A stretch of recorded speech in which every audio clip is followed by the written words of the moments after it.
Yeah, recording. I'm also currently recording. And we're going to start. Are we starting? Yeah, let's confirm that we're live. What color is our stream? There it goes. It says red. Red for now. Oh, we better start the Adam lore. No longer available. Need to change video resolution. The current resolution, which is supported for this configuration. It's up there. It always does that to us sometimes. Why does it say red stream health? I hate it when that happens. Should we give everybody like the... Are we streaming? We're streaming. Yeah, we're streaming. I need to... Maybe we should have rebooted the computer. That's alright. Better push play. Something different. Toads in a castle, you guys. Please stand by. We have exciting Smurf-holic stuff. Smurftastic.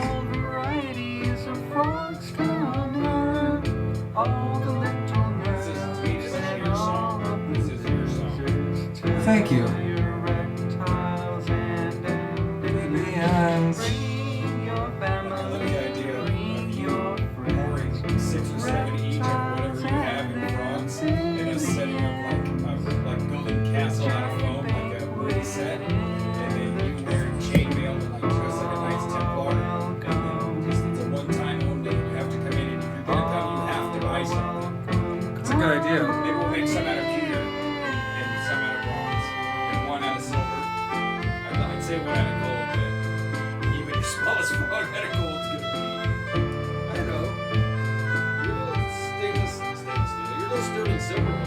I did make some stainless frogs too. Did you just have them sandcast? Yeah, they were like half an inch tall. I gave them away, most of them. They were part of a sculpture called Amphibian Rhapsody. Yeah, it's a fountain. See, that's what I mean. This is your song. I know you're playing Code of the Chain, amphibians, birds, Jews. I mean, humans. No, wait. No, that's right. Jews and humans.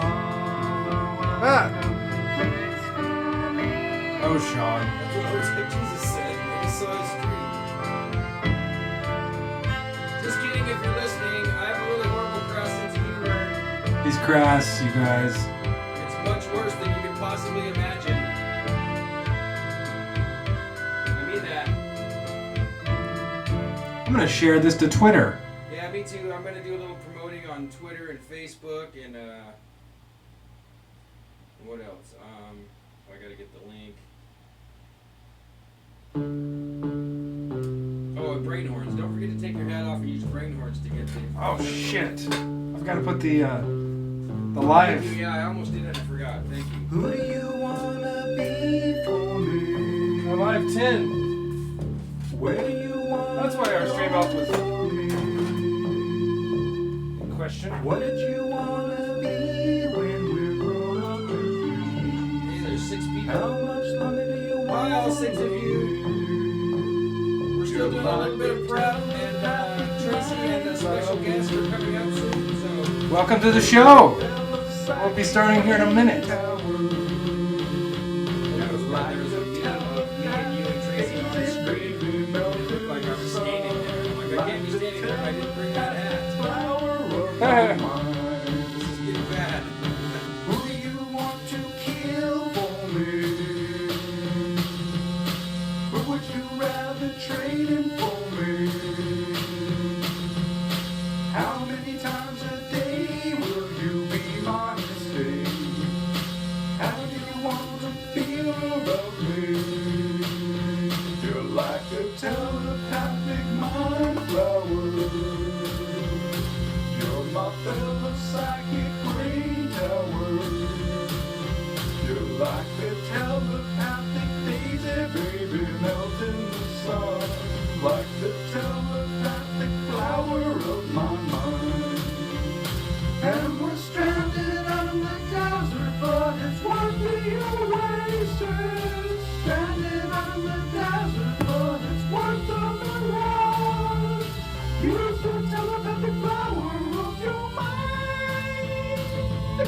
Use your powers to save us from the sun.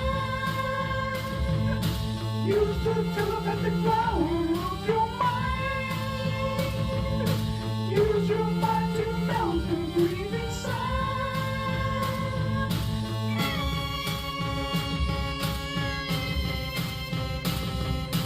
Who do you wanna be for real? Where do you wanna go for real? What did you wanna be when we're gonna be free? You should do a shout out. What do you wanna be? We should shout out everyone that's And in the we're chat. stranded out in the desert, Yeah. but it's worth the oasis. Stranded What are they doing in that video? desert, but it's worth the It test. might be a Billy Rubin Use like. the telepathic What's a Billy Rubin power like? of your If your baby's born jaundice, they Use use your Billy powers Rubin to like save us from the sun. it's the same as the sun. Like if you're Use the getting the sun, telepathic that power causes of your liver to your process the whatever's in your blood that's making you jaundice. Use There's a your word for mind whatever's to wrong melt with the you. breathing sun. Probably as Billy Rubin. Who do you wanna be for real? Where do you wanna go for real? How much do you wanna bleed for real? When do you wanna be free for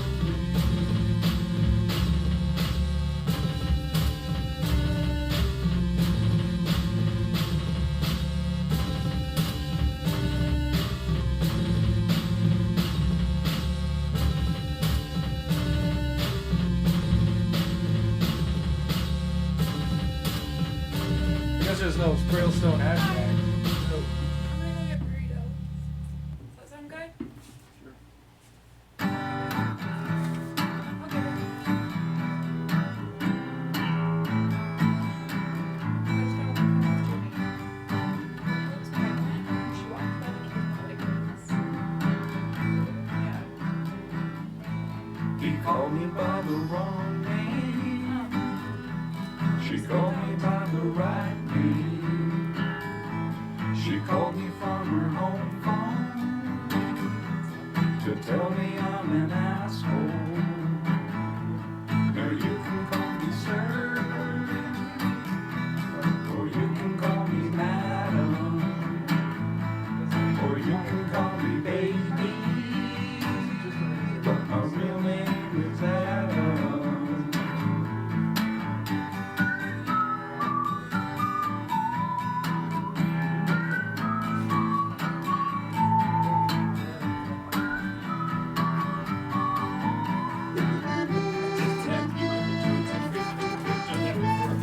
We said to see hello, that everybody's messing with. Right now, it's Smurfalicious. Illion Maybe of the Smurfi Code will be joining us in a short time.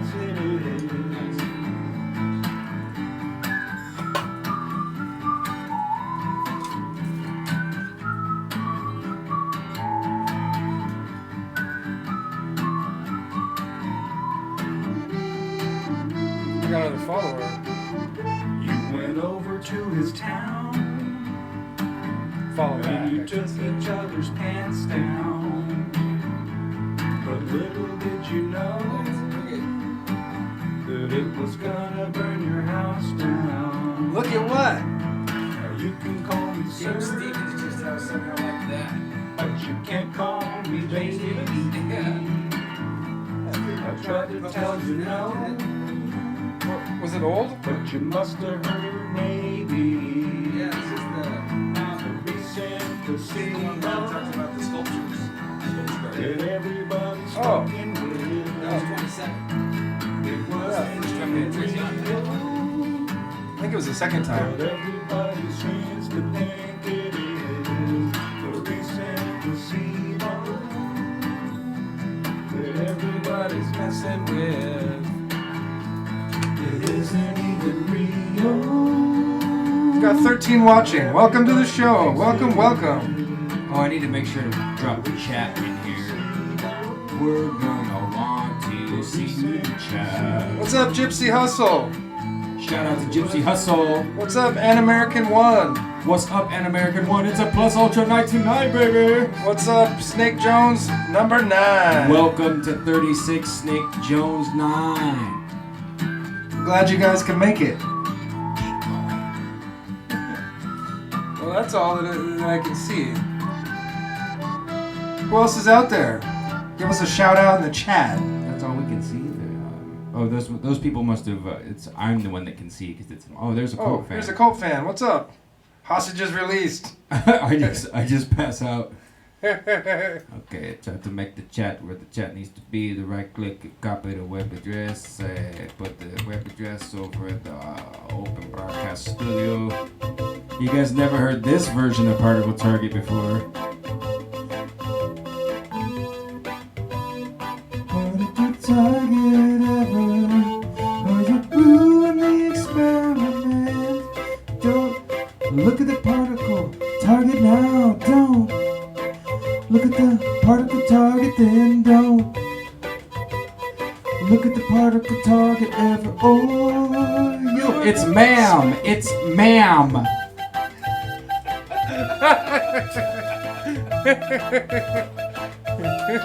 It's ma'am. Jim's been sending me it's ma'am memes all week, and they're great.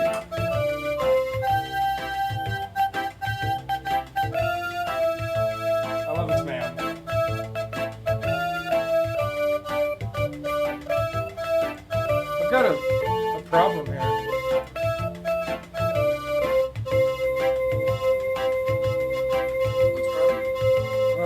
Our stream is shut down. My phone.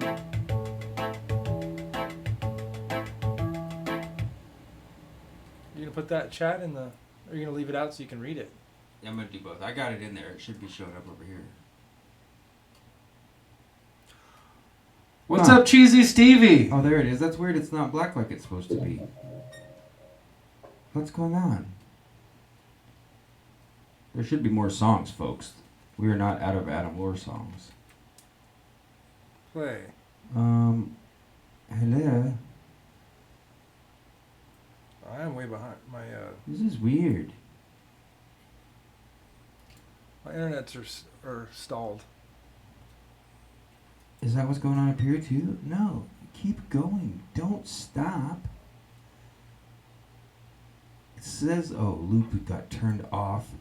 I'm slacking. I'm sorry, you guys. Oh, so come check this on, out. This song's called Black History Month. Totally appropriate. This is Black History Month. Black History Month. This is Black History Month. I'm not getting it.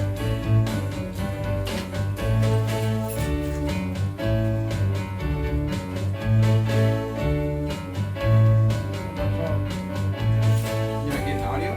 No, I'm not getting the chat. Oh, there. It should be there now. Give it just a little bit more. There, it fixed. I mean, it's all hung up. Did you close it and go back into it? Did you dump YouTube and reopen it? Here, let's I'll try it. Snake Jones, Try it again. GameStop. Yes, we saw the rapper Gypsy Hustle. It was amazing. The what? Snake Jones asks, or no, Gypsy Hustle asked if we saw the It's Ma'am lady rapping, yeah. Yeah. In her male persona. Okay, here it is. Alright. I was gonna say, how do I do this? Nice ending, Adam. That was Black History Month. Thank you. Yeah. Thank you, Adam Moore. So let's see what happens next. I've been meaning to shuffle these better, and so you guys are getting a new. Oh, we already did this one. I don't want to do Telepathy Mind Flower again. Presidential Stump's pretty good. Who do you wanna be for me? Oh yeah, this is great. This is great. Here we go.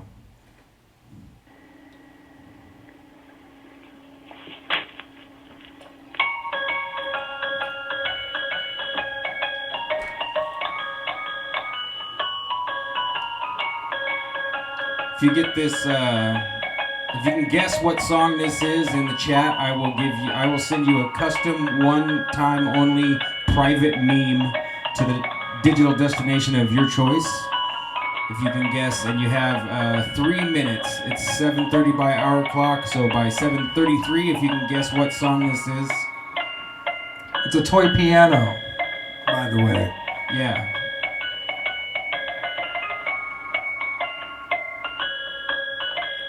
Snake Jones, are we doing crafts tonight? I bought leather. We encourage the chat to do crafts every week during our show.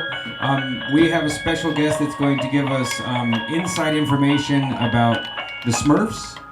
And, Smurf talk. So it's Smurfalicious 36.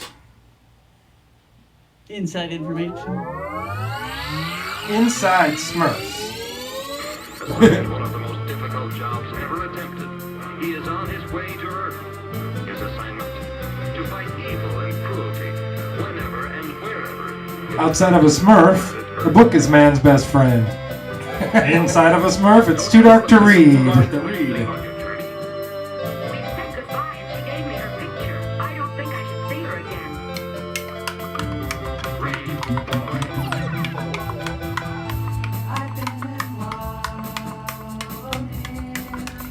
again. Like Inside Smurfette? I was trying to think of an appropriate comeback and it's not working. I almost made a Gargamel joke there, but that's really bad. Imagine your own off-color Gargamel joke for occult fans comment.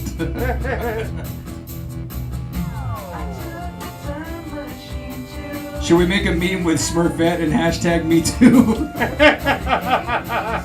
Oh, ouch. Bad, John, bad.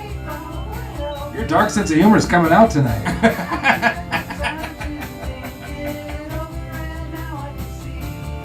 It is, yeah, I don't, suppressing things is a bad idea.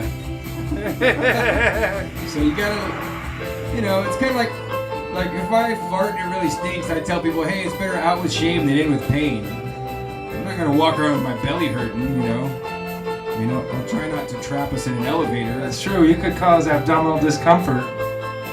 It's not worth it. Awesome. Hey, we expect to see some photography. I wonder, is it rx.only.pictureshow@gmail.com? It's been so long since I logged in. Oh, we have a Patreon at RX Only Picture Show.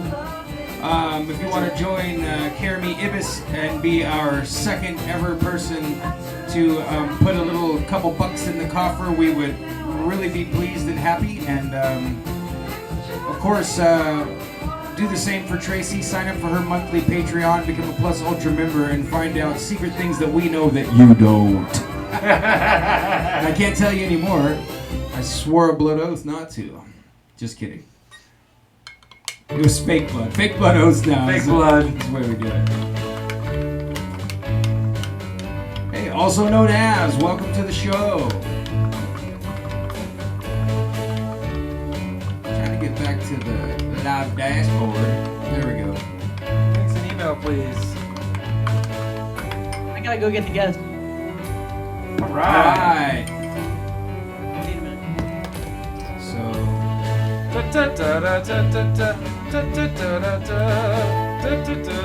Time you to hold a fart in Gargamel Melissa Smurf.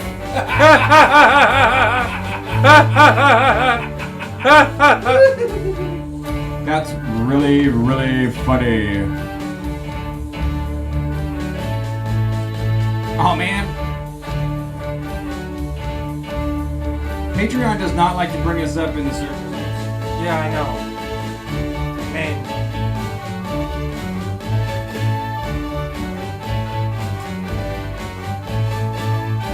Welcome to the show, Lyric Mars.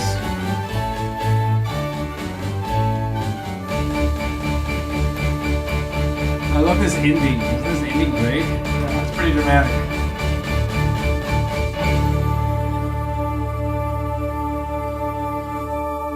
Let's see if this works. Tracy's going to get the guest. Tracy's gonna get the guest.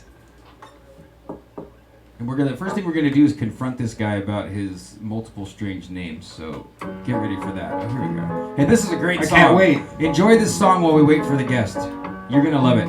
It's called "The Giant with the Hubcap Eye." The giant with the hubcap eye looks down at me from the sky. It's about a sculpture, a large monument under the freeway in Seattle. Oh, it's in Seattle. Traumatizes a human race, and he walks like a duck, and he talks like a jerk, and he stops all the people from going to work.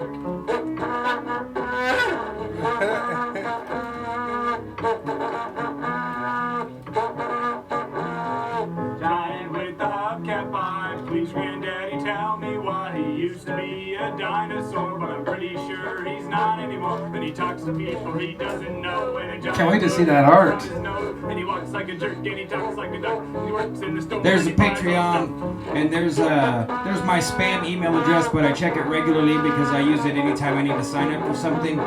So futuristic robot guy, he goes against what masters say, cause he doesn't want to be a slave. He doesn't get bathed, and he doesn't get shaved, and he doesn't go get comment paid, so the he yellow gets goes laid, off the and he screen, walks would you, in Jim? clubs, and he talks Okay. and he tells all these jokes and they don't make sense. It looks good on my end. Oh, if it looks like that, that's fine. Okay.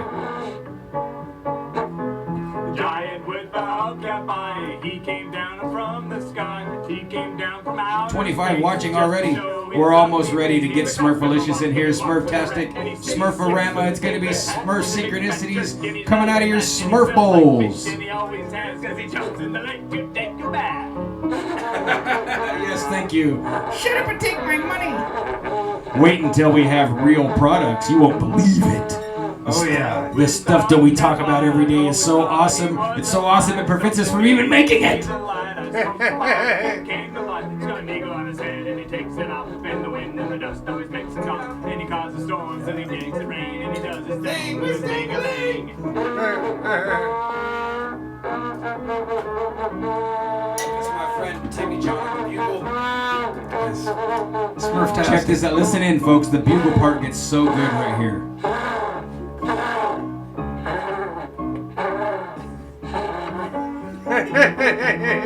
I've heard that before. With the hubcap eye, he's time travel kind of guy. Is he from the Fantastic. future or the past? I hope to God that he's the last. He walks on stuff with his hairy toes, and he talks about sports, and he's got a big nose, and he goes to the bank, and he steals a pen, and tells us, "That's your back again!" He goes to the bank and he steals a pen, and the teller says, "Never come back again."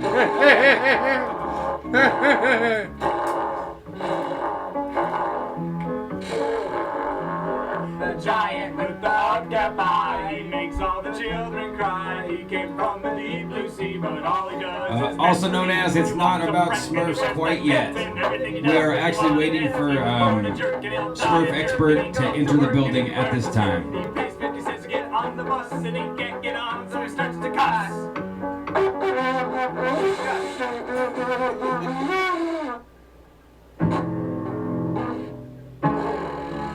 So this is a good transition to a different part of the song. This is where it gets dark and scary.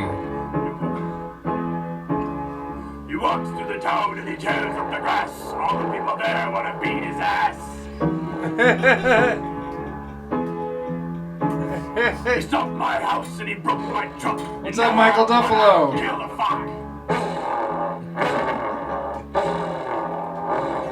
He went in my yard and he let it rip. He shit in my pool and it wouldn't fit. He jumped a rock on my cock and it made me mad. That motherfucker's really bad. He came to my windowsill and stole my pie. That son of a bitch is gonna die. He humped the cave where I keep myself. Even his dick I've had enough. The giant. He what? He humped the cave where I keep my stuff. Him and his dick, I've had enough. The presidential stump, a presidential lump. They never really knew exactly what it Yeah, that's was. Some people that's think old, it's old, this, old some Adam people Lore with think his it's street that. band Some called people Trojan seem to Horse. think that it had something to do with the hat. I kind of want to publish that whole album on vinyl, but I think Adam would be mad at me if I chose his like original high school music to publish instead of something else. Maybe they were right. Oh, looks like we're getting progress here. The second guy said Napoleon. The third guy said linoleum. The first guy said shut up. The second guy said Napoleon. The second guy said Napoleon. The third guy said Linoleum. The first guy said shut up. The presidential stump, a presidential lump. They never really knew exactly what it ever was. It could have been a stump left over from a tree. It could have been the shriveled knuckles of an amputee. But wait, maybe we are wrong. Maybe we are right. One guy said Napoleon. The second guy said Napoleon. The third guy said Linoleum. The first guy said shut up. One guy said Napoleon. The second guy We're said seeing good Napoleon. progress here, folks. We are almost ready to push that button The and go first guy said shut live, up. where you could see us and everything. Oh man, my phone's just tweaking out on me. Maybe it's because I need here we to go. do the update. Well, that's weird. It gives you participant list. Oh yeah? Show me that. Right there, participants. Manage moderators. We probably should mod some people up here, huh? None of our old mods are there. Oh, I don't need to go in there to do it. Doop-de-doo. Well, it's looking like we're still going to let one more song roll, folks. It's going to be well worth the wait. We apologize. Who's Merlin for the DeFango? delay. Look, you have That's DeFango. he's a hidden user.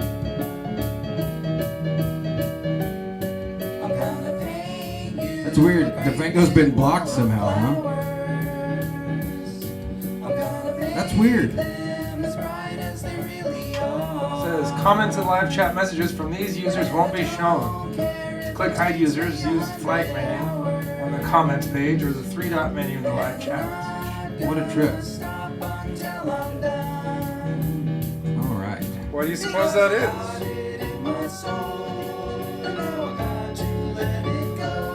You know, I'm gonna go Wild Wild West until we see some problems. I was thinking about throwing some more mods, but we're not getting any spam, so it's Wild Wild West. Fend for yourselves out there in Westworld, folks. If you can't figure out who the AI is, it's probably you.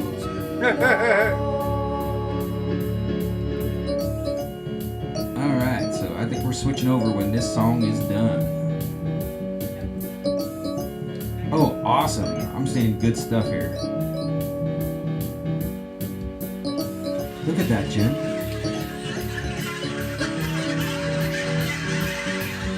Is the crowd cheering for more?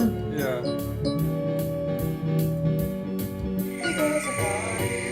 Crickets.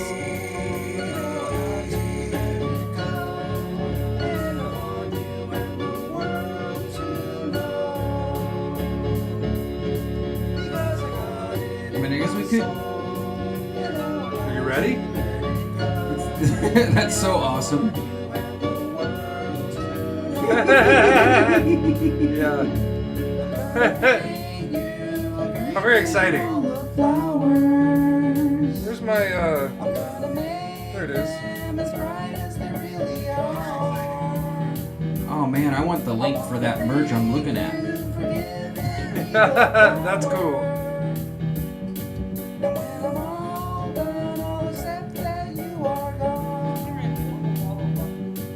We got 27 watching. Hey, that's my lucky number, 27. 27. 2 plus 7 is 9. 36. 3 plus 6 is 9. We need one more 9. Today's show is number 36. We are slightly obsessed with numerology here at RX Only Picture Show. And well, you know, I'm gonna let it roll one more time. We're almost ready. This is a great song. Hyperglass. This is my brother predicting the future that we would all be using 4D technology to communicate. If you got some Particle Target was requested by also known as. Well, this is the song after Particle Target. Will there be the Particle Target one? I don't know. It's up to you, Jim. Should I change this to Particle Target to grant that request, or should we pretend like you didn't say that and ignore that? Up to you. We could change it. Particle Target's a great song. All right. Here it comes. 3, 2, 1. Particle Target. Going to switch over here. And Michael Duffalo also said Particle Target, so it's a seconded, thirded. All right. We'll crank it up a little, and it looks like a. All right, we've got a request for Particle Target, so as soon as this song's over, we're going to push the button and go live. Oh, and I'm going to have to adjust this a little bit here. Make room for these folks. Don't look at the particle target now. Don't look at the particle target then. Don't look at the particle target. No, it's K. I don't understand. Purple Smurf versus Orange Man next presidential race? We'll see. That is an excellent question, ladies and gentlemen. Check these guys out. I am so stoked right now. I gotta make this so. You know what? Yeah, we should move. I'm moving us over. Move us to the bottom. You think it's what we should do? Put us down here? Yeah, and then have them up in the. You gotta move her screen up so that people can't F with her. There you go.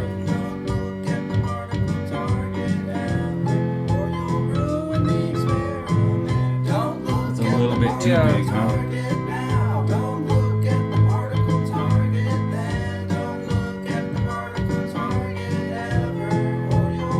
Maybe you should put us in the middle. No, that's too weird because then we're dividing them. That looks alright, don't you think? Move you down just a little bit. Move us both down. I'll move my camera up. Making some last minute tech adjustments because what we're getting ready to show you folks is beyond belief. This is so good, it's just not even fathomable how good this is. I'm starting to get scared if I can even pull this off now.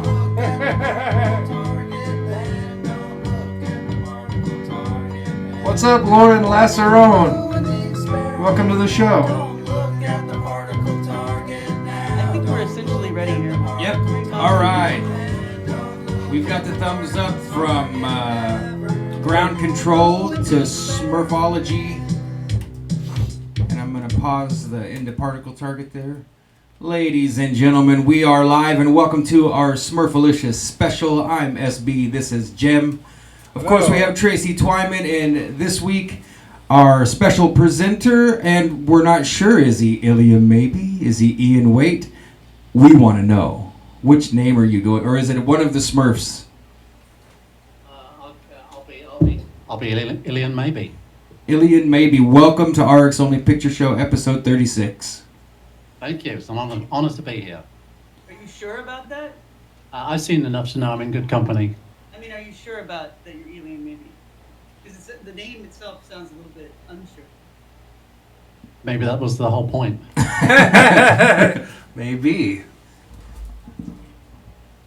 Awesome. Well, Is this working out the way we're doing the mic, or should we be passing it back and forth? It's you definitely want to be right up on it. So, and you could even dismount it if you want. How close do we need to be to get good sound? Who's monitoring this? Your sound guy. Oh wait, we usually it sounds you're just a little bit quiet, Illium. Okay.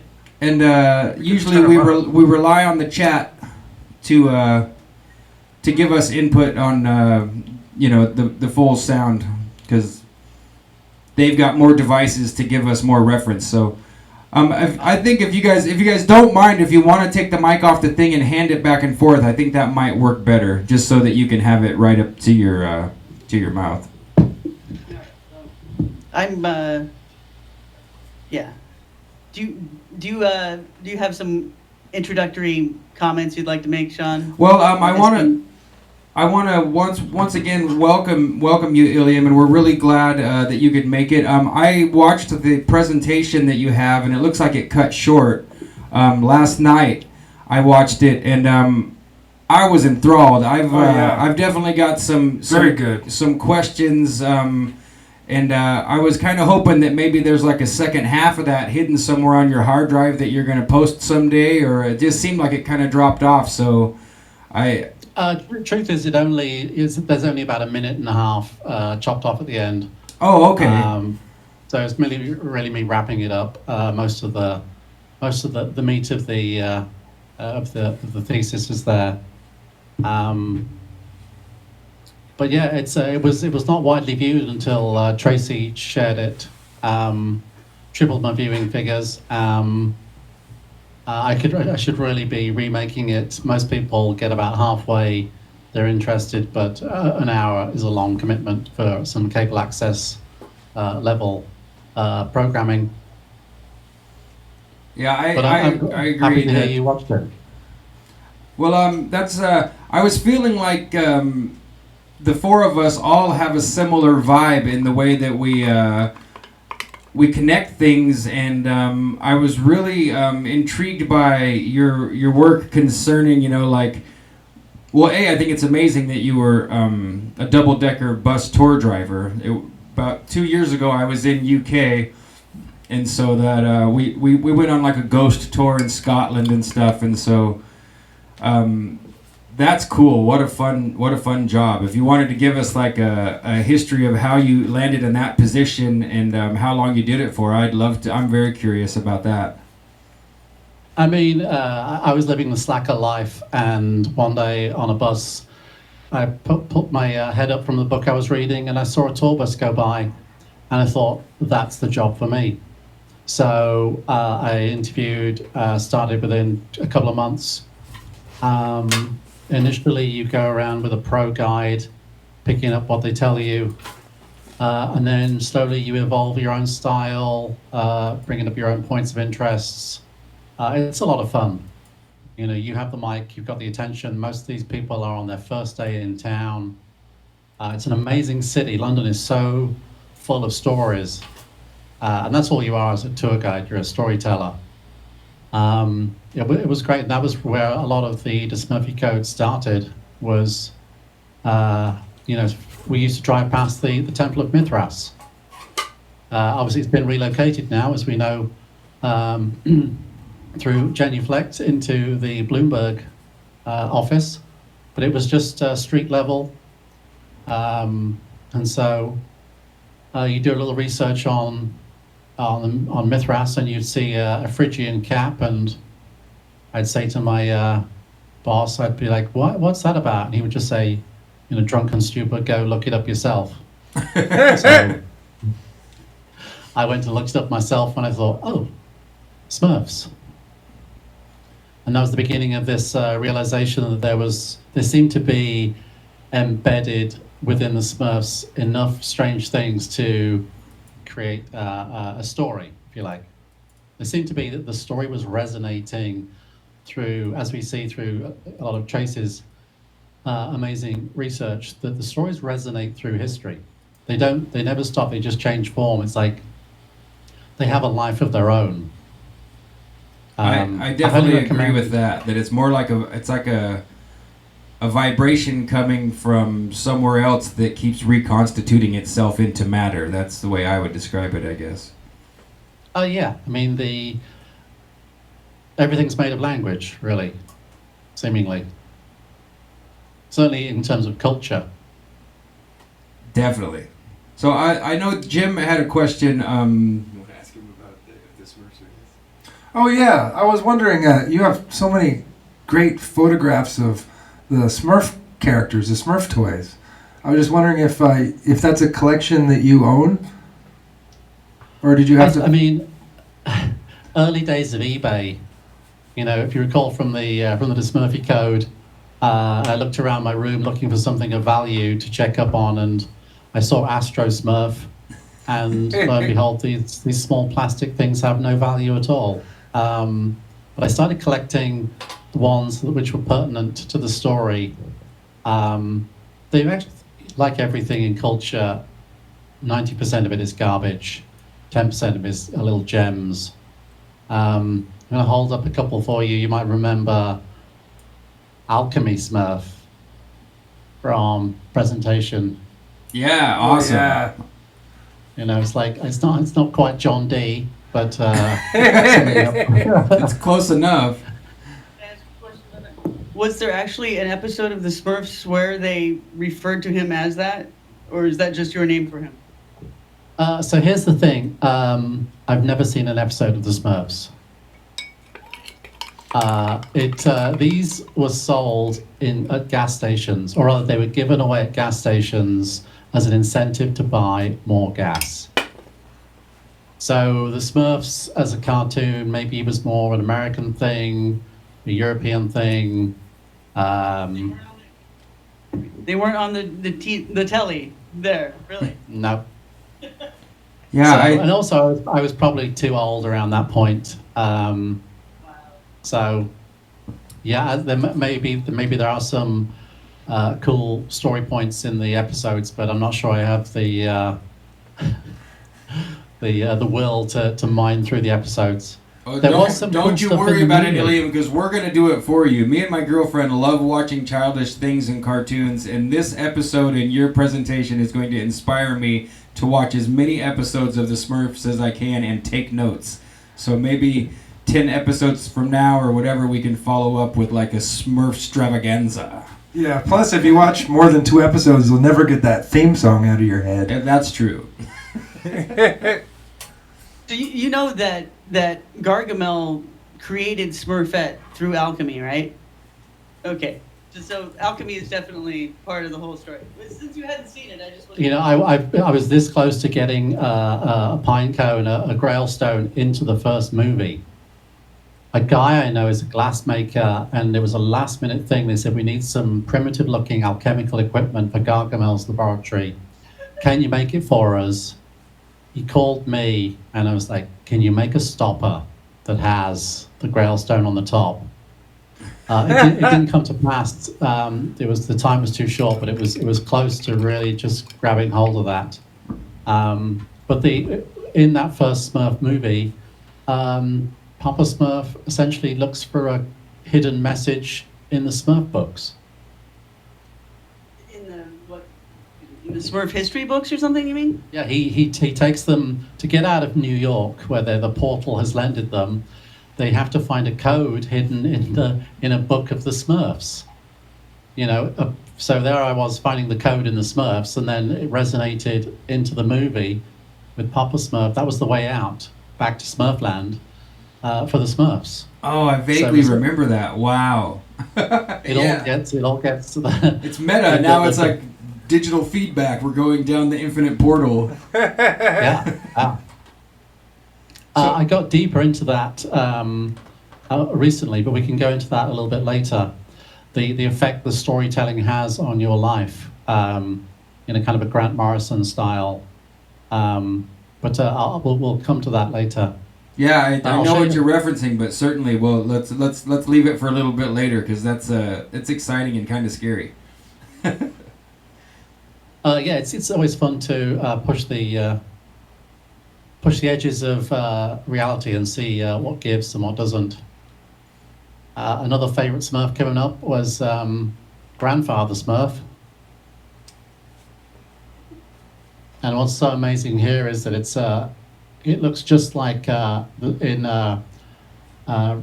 Raphael's School of Athens, where he paints Leonardo looking like Plato. He's making the same hand gesture, holding the book with a long beard. It just gets stranger and stranger. It does, yeah. Of course, this all started with this book. Right, the Templar Revelation. I was doing the Smurfi Code because of the Da Vinci Code. And if I turn to chapter 1, it's called The Secret Code of Leonardo da Vinci. Now, but Dan Brown took certain elements of this to create his story, but he missed out the best bit, which is like the ultimate heresy. The heresy revealed in this book is literally the kind of heresy that would make the Catholic Church take a shit for 7 centuries. It's that Jesus killed John the Baptist and took over his mission, his missionary. His mission. I've never heard that before. That's a far out theory. Yeah, I could imagine the all the Christians clutching at so many millions of pearls. Yeah, and so Leonardo was a worshipper of John the Baptist, and he expressed this by the John gesture.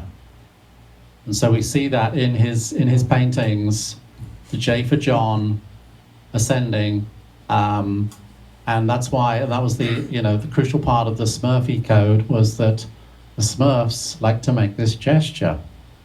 Why do they do that?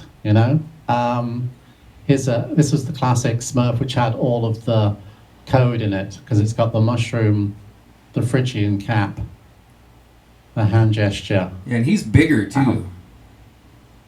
This one, the previous one, yeah. It's again strange that when they did decide to make a large version, that it also had all the elements of the code I forced upon them. Yo, I don't think you forced too hard. I know people who aren't into occult esoteric research and conspiracy stuff, they might see it as a little bit of a reach, but I don't. I see it as all... I always saw a little bit of magic in the Smurfs anyway that was a little bit, more if you scratch and below the surface there's a little extra. But the fact that they're all making this gesture of St. John is just crazy. And so it was, the mystery deepened, the Phrygian cap connecting to Mithras, the hand gesture connecting to John the Baptist, the blue skin connecting to Krishna. Here's a lovely little pencil top I added to a Smurf. That was your addition. Yeah. That's great. And I think the creator of the Smurfs said they were based on a European tradition of woodland trolls. So again, they were already an archetype that existed. As to why they were blue, I'm not sure. There's all those people in pictures in Indian restaurants that are blue, so there's got to be a relationship, right? Obviously, that was the crucial part, was because it takes us to India, to the lingam stone in the temples. I'm very chuffed with my theory. I feel it's got legs. This icon, the Grail stone, it's front and center in every temple you go to. I have a stretch to make it work for the sort of more of the Japanese temples, but for Christianity or Catholicism, some Christian churches, Mormon churches, Shiva temples, it's right there. You mentioned that it's right on top of St. Paul's Cathedral, and also I think you said something about the Delphi stone, that it looks the same. This was the when you start looking for a stone in history that could be the Holy Grail, the first thing you think of is the Oracle stone. There's a book I should have brought to show you called The Omphalos and the Cross, which is making this thesis that prior to Christianity, the Omphalos stone was the icon that was worshipped, was the focus of religious thought. Everything had to be taken over by this new emerging religion, but what they were taking over was the Omphalos, the oracle stone. But it seems to be almost in the distant history, that people no longer knew how to make it work. At the center of all of these temples is a small dark room with an altar stone. What are you supposed to do in that small dark room? Either you think that the priests are doing a smoke and mirrors con job on the ignorant peasants outside, or they are actually doing something in that small dark room. They're receiving communication from the mothership, from the created gods, from whatever, And then they would impart that wisdom to the people. You know, maybe it's about irrigation during a drought. Maybe it's about defeating the other tribes. But there it is, the Holy of Holies, the inner sanctum.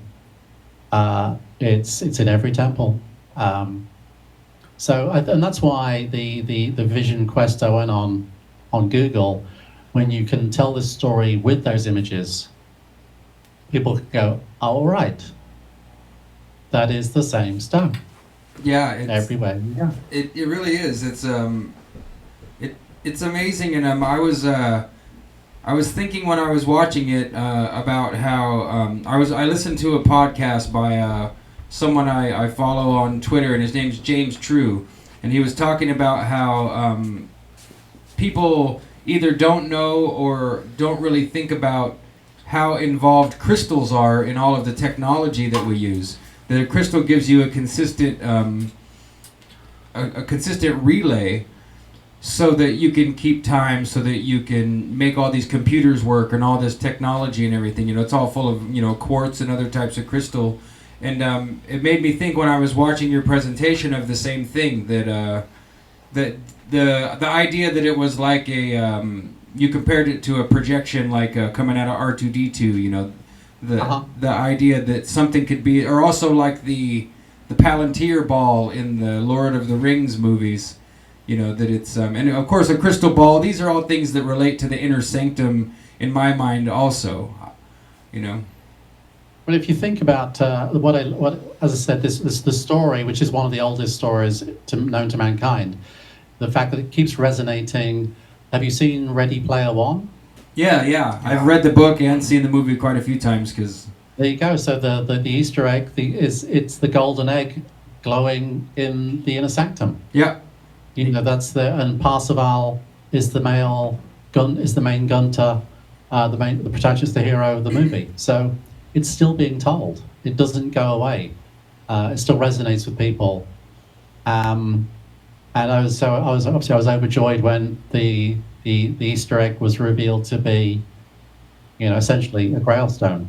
Yeah, that's great, and that's what I point these kind of things out to my girlfriend when we're watching these fantasy movies, that the hero's journey is almost everywhere. You know, not quite every single plot, but it's often the side plot. It's woven in alongside or parallel to a main romantic plot, and there's something like the sacred stone, the cup. You know, there's always this item you're seeking that essentially resolves the entire universe. It makes everything okay again, or, you know, makes happily ever after a reality. So. And of course, as they walk along that path, they will probably be littered with mushrooms. You know, Amanita muscaria, because again, this within the woodcuts, within the book you open that tells the story, this mushroom has been littered throughout. You know, the cultures of the world. It's strange how it holds its place. You know, as Terence McKenna would say, that psychedelic mushrooms are a secret that keep themselves. Yep. And that's a good example of it. So, have you? I had a question. Before we go too much farther on, like digging in and breaking stuff down, did you actually have access? It looked like you had access to. Did you go to a cable access TV? I mean, look, you know, the production for, I mean, obviously you didn't have $100 million to make a movie, but whatever production you did have looked really good and it presented well. Was that something that you did here stateside, or did you make it when you were still over in the UK, or? No, it was here in Portland, the cable access on MLK. I used to go to people's houses and plug my iPod into their TV. On the slideshow setting, and then I could just move from one slide to the next and tell the story that way. So because of my experience as a tour guide, I knew that it takes the more you practice your story, the more you tell it, the more fluent it gets, the more you see where the order of the pictures, if you like. And so that was the cable access was all done in one take, because I told it so many times I could just do that. It's a very slow. It's a little bit slow and laboured because I'm self-editing as we go to try and keep it down to about an hour. Depending on how much alcohol I'd consumed, it could go on for an hour and a half or longer. It was very entertaining. You have a great sense of humor.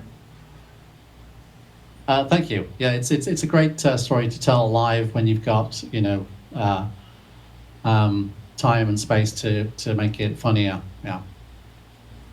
Yeah, we were also going to say that we do have the ability to share our screen with you guys and draw up content for commentary. If that's something that if you want to jump into looking for things and making connections with either, pictures or video, we're totally willing and welcome to, we're welcome to go that route if you'd like to, so. Had I been a little bit more prepared, I could have brought my my file with all the pictures on. Alas. If you would look up maybe the Delphi Stone or something, or if we could find a picture of the pine cone type thing that's on top of the St. Paul's Cathedral, that would give us the viewer an idea of what we're talking about here. Yep. Okay. I really want to discuss what do you think that thing is, because it looks like an egg that's kind of covered with weird wormy stuff, and what is it?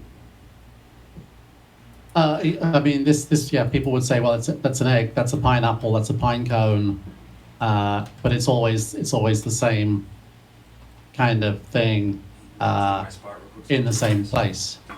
So if you look up Omphalos, there you go, Omphalos of Delphi right there. Now, of course, there are no Omphalos stones left. These are all replicas. It's the same when I was in the British Museum one day, and I asked them, I knocked on the door, the Egyptian room, and I said, are there any ankhs? Because you always see the pharaohs holding the ankh, the cross with the loop, and they were like, no, there are none. I said, are there any wasp scepters? You see the pharaohs holding the staff with the angled head and the scorpion tail, and no, there's jewelry and there's sculptures, but if they were in the tombs, they're not on display anywhere. Perhaps in a private collection or something. The images are showing up on the stream here. Oh. I'm going to go to shared commentary. Sorry, Jim. Oh yeah. Okay. Here we go.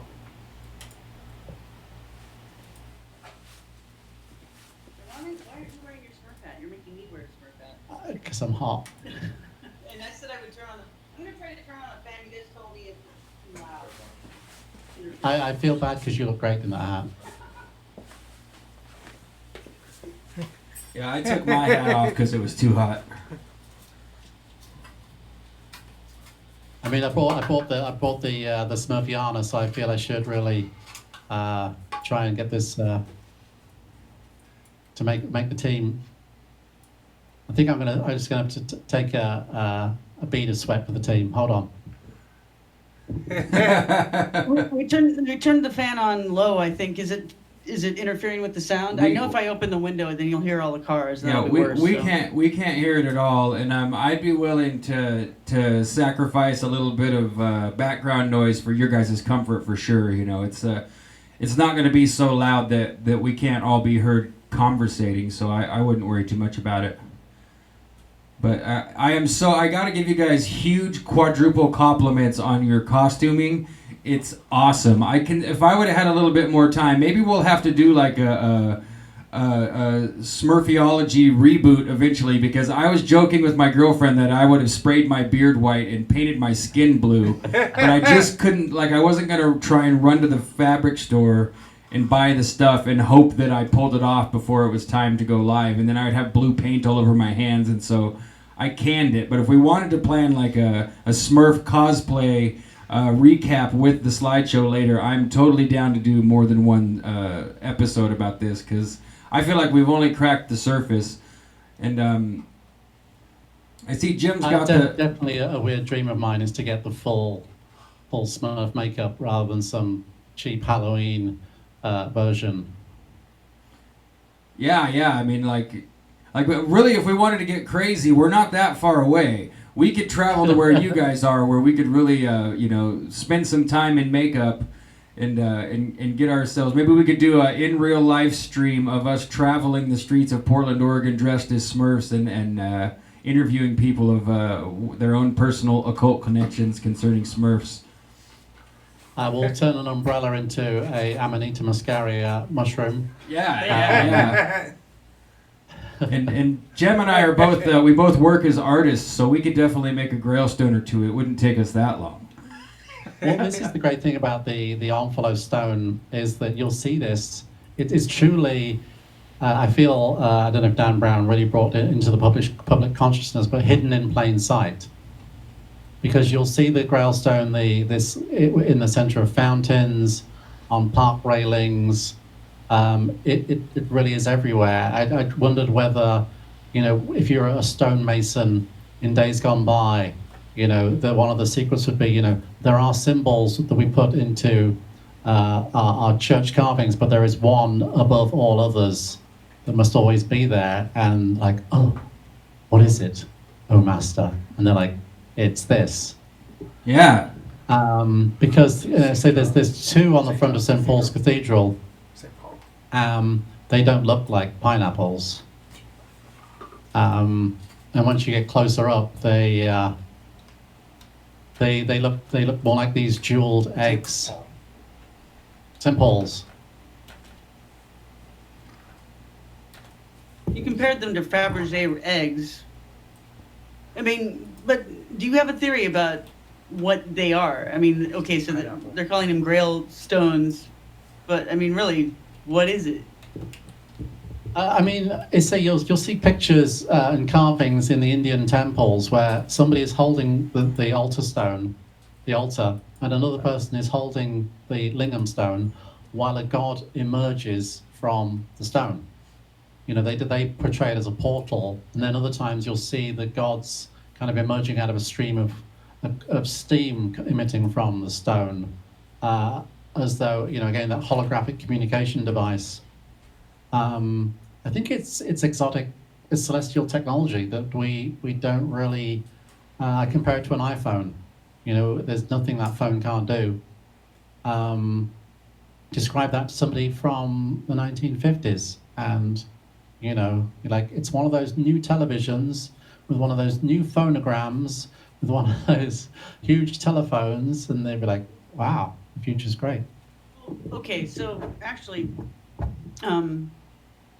sometimes you see the Sumerian gods with it on the end of the stick, like it's a magical wand, I guess, and that's the jewel on the end of the wand. But if you're describing it as a communication device, could it be maybe like a microphone?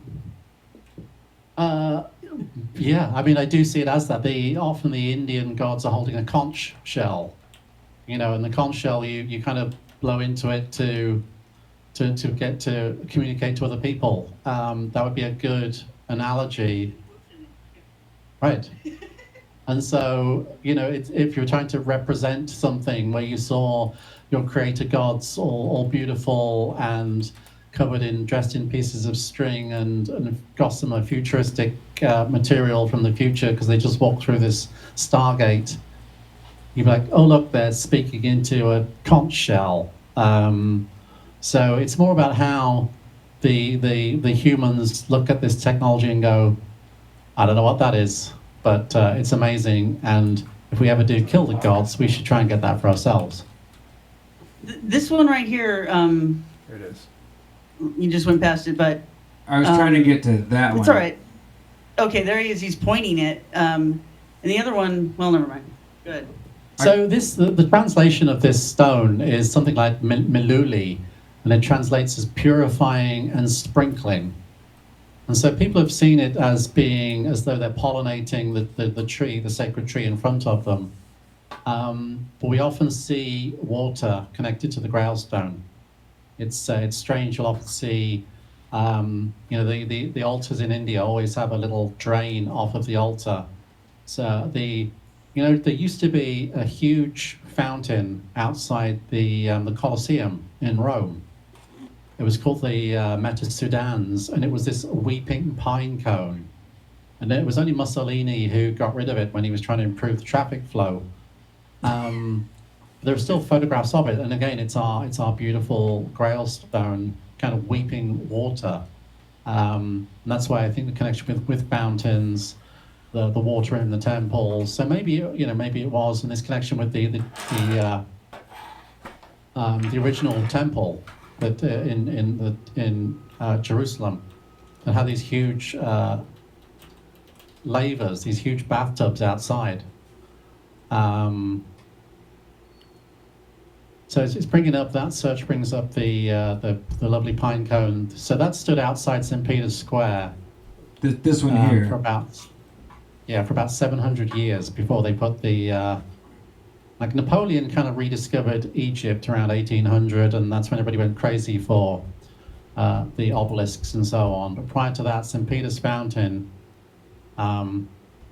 never fully established whether that is a replica or a remains of that fountain. But it was there for about 700 or 800 years. Wow. I'm still seeing the Delphi stone on the stream here. Oh. I don't know how long the delay is here, but it seems like it's more than the delay.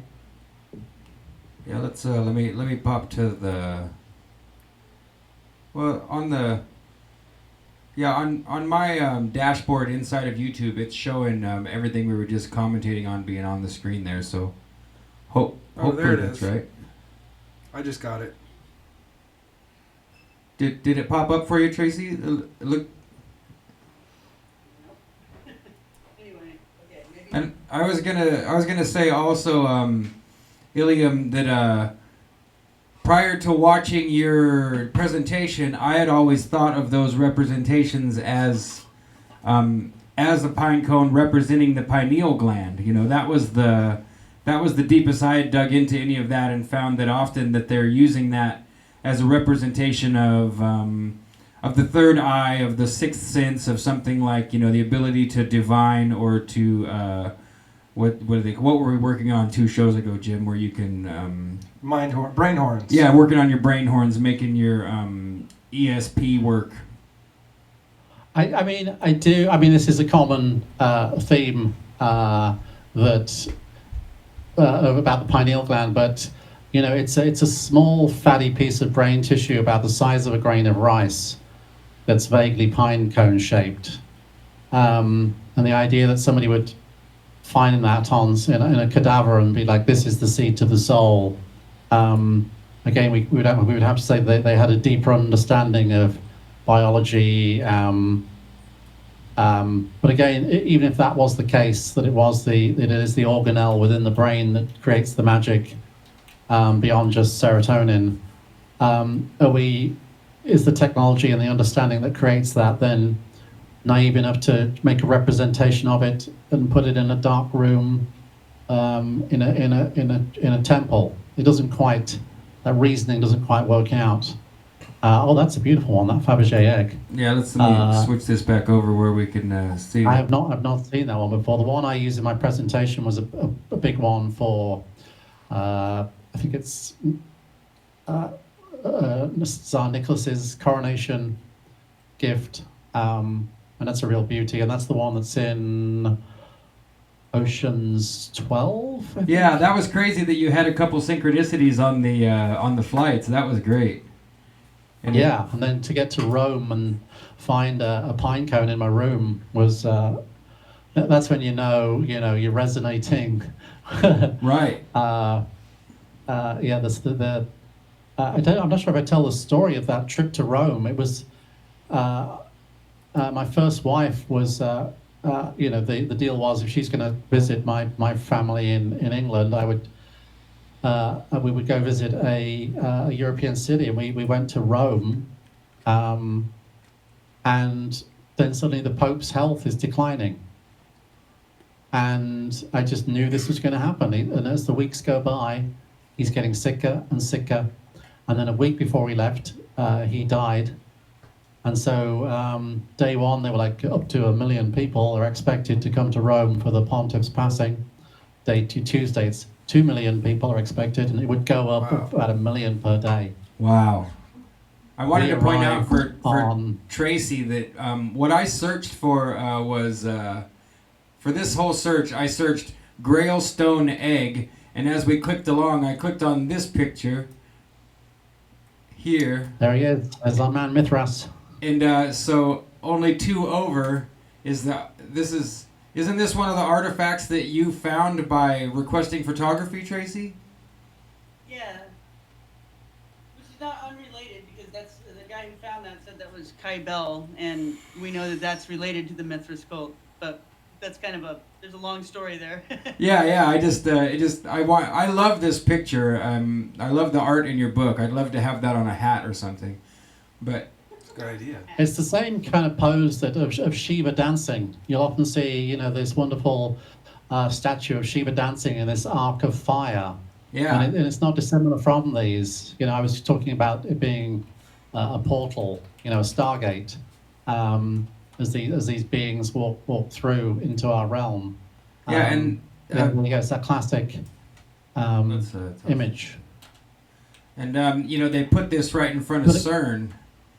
This is right in front of CERN. Yeah, of course, yeah. So I mean, I think it's. But just to take one step back to that trip to Rome. Yeah, go ahead. I wanted to go to Rome because of the Angels and Demons book by Dan Brown, and so I wanted to do there's a pathway they have to take through all of these heretical pagan monuments by famous sculptor. His name escapes me right now. So I wanted to do the Angels and Demons walk, and it takes place during conclave, which is the time when the consuls choose the next pope. So of course I've arrived to do this, to make this journey. Then we got that amazing statue of who is it? I've forgotten the name of it. Just on the top of the page there. Is that the first one here? Yeah. Okay. And so I ended up doing my tour the week before conclave because it's the week after the funeral, and I was doing it, but it's pretty close given the infrequency of papal deaths. In terms of me mimicking the book, which again I set out with the intention of doing the Angels and Demons tour, and then it just so happened to coincide with Pope's death. Then you killed the Pope. I'm not saying, but if I did, you're welcome. Spoken like a true heretic, ladies and gentlemen. Yeah. I don't know, have you ever seen Saint Malachi's list of popes? No, I don't think I have. He did this prophetic list. It's like the name, and then this kind of like a very short summation of who they are, and it's uncannily accurate about an aspect of each pope. And I believe there's only like one pope left. No, I thought we were on the last. Yeah, Right. that's what someone else was. I was listening to something earlier today where they were talking about the prophecy of the last pope, and you said Saint Malachi. I think that might have been something I was listening to just earlier today. Oh wow! He's a really strange guy. He's a fascinating guy. His name's E. Michael Jones, and he's like this really taboo, far out Catholic, and he's become very popular. But they were asking him, the interviewers were from somewhere in South America, and they were asking him specifically if he'd heard of that prophecy and if he thought it was possible that the Pope wasn't a real Pope because of his behavior, but that came up, so that's kind of interesting that's it's popped up yet again today. I would say he is acting in exactly the way you would expect the last of the popes to act. I agree. Yeah. He's right on point. He's bringing that project in on time, on track, and under budget. Yeah. Let's go, Antichrist. Let's go. In regards to Mithras, okay, sometimes we see Mithras with these helper guys that are like little tiny versions of himself, and they got the hat. You know what I'm talking about? And they call them Caudafannies and something like that? Okay. And so they kind of look like Smurfs because they're tiny and they're wearing the hat. Am I beating you to the punch here? Am I ruining your okay. Caught a fanny. When this was where how the story, I was happy to go forward with this Smurf connection because it's real. It's right there. There is one of the minor icons of the Mithraic religions is a pine cone. It's not. Although I think I do mention in the story there was a webcam on a Mithraeum ruin near Hadrian's Wall in the north of England, the Scottish border, and somebody had taken a picture of those ruins depicting this gold pine cone on the altar. This is a person, you can visit their website and buy copies of their photographs. They're just a photographer. But for some reason on the altar that day was a gold pine cone. And I know it's not there because A, somebody would nick it. And B, there's a live webcam at that site. You can just log in and look at the ruins on a grey, drizzly Thursday morning, So definitely the Mithraic connection is real. There was a good book called Mushrooms, Mithras, and I've forgotten the title. I lost a little faith in some of the mushroom aspects. There's a really good book called Shrooms, A Cultural History of Mushrooms. It really kind of passes the internet was full of mushroom lore. Oh, Jim's got the title here for you. If people are interested, go ahead and hold that up again, please, Jim. Or read it out. Go ahead and read it out for us. Mushrooms, Myth, and Mithras, the drug cult of civilized Europe. I mean, that's quite a claim for a secret society. I feel as a secret word of mouth society, we're looking at some of the. We're trying to interpret their iconography, but the Liberty Cap, pursued what was the main symbol of the French Revolution. It was a big part of the American Revolution. A lot of early quarters have the Liberty Cap on the back. The Great Expo in Chicago in the 20s when they built the big white city, there was a huge statue of Liberty at the end of a big ceremonial lake, and on the end of her staff is a Liberty Cap. It's lost its currency now, and interestingly, of course, that the Psilocybe semi-lanceata mushroom is, of course, known as a Liberty Cap.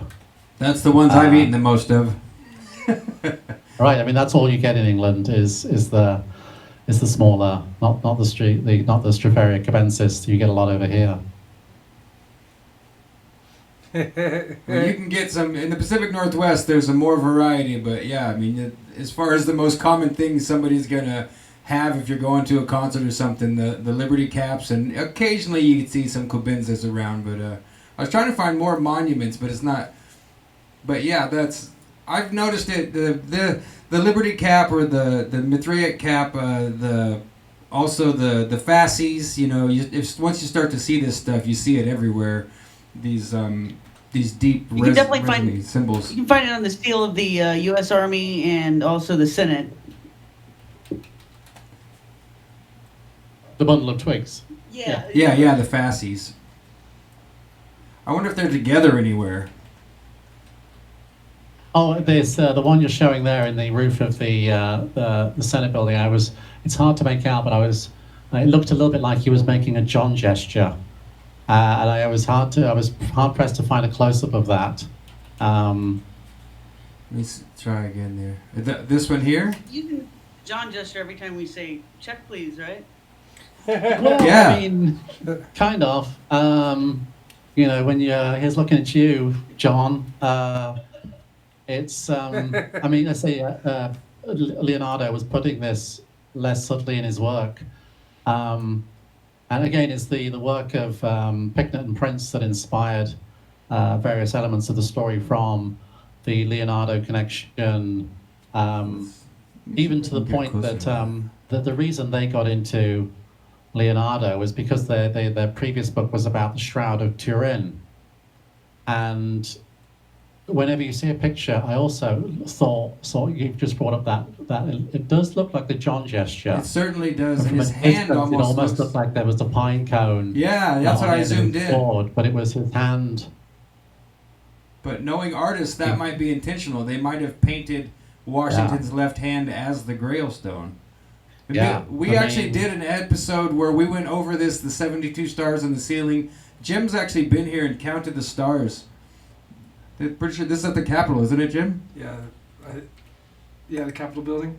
Yeah. The apotheosis of George Washington. Some of our chat way back in the day before the chat went so fast because when Tracy came, she's got a big following and it's really kind of, and we gel and vibe together pretty good. So it's hard to really field questions without scrolling back.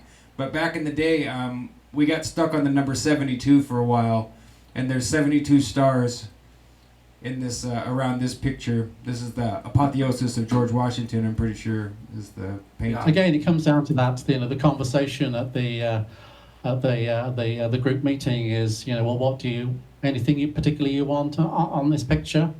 Well, funny you should ask. Yeah, we want the staff and the bundle and the liberty cap, the John gesture, and something that looks like a pine cone, if you don't mind. and don't tell anybody. For Oh, real, of course, yeah. Of course, that's given with a get-go. I won't tell anybody anything. No, of course. So yeah, that's always a delight. I mean, it keeps popping up all over the place. Tracy's just found one in Notre Dame, The Alchemist. A little kind of gargoyle. The thread, I think it's the thread of knowledge. It kind of got called around that time the Invisible College. Right. Because you have to meet in secret. Even the reason people like Francis Drake ended up in the Tower of London was because he was an atheist. And if you're an atheist, then you don't believe in the Queen's divine right to rule. And of course, that has to be, the royalty will not have anything to do with that. Isn't that one of the tenets of Mithraism? Is basically when you're initiated, they give you a crown, and you're supposed to cast the crown aside and say, "The only crown I'll take is the crown of Mithras, which is the Liberty Cap." I didn't know that. As you know, Tracy is, foremost expert on the Templars and their beliefs and the stream, and that makes perfect sense. Yeah. Can I read this? What Fulcanelli has to say about this? If you guys want to look this up too, if you look up Notre Dame plus The Alchemist, you'll find this picture of an alchemist. It's a stone. What would you call that guy? A gargoyle. Yeah, I guess he's a gargoyle on the Notre Dame in Paris, the cathedral there. And so anyway, this is Fulcanelli was an alchemist, I guess. From Is it this picture turn of the here? No, century. that's not it. Hold on. No, you can see him when he's wearing a Liberty cap. And I'll go ahead and read this. The Phrygian cap, which was worn by the sans culottes. I don't even know what that is, do you? It means Yeah, without shorts, sans culottes.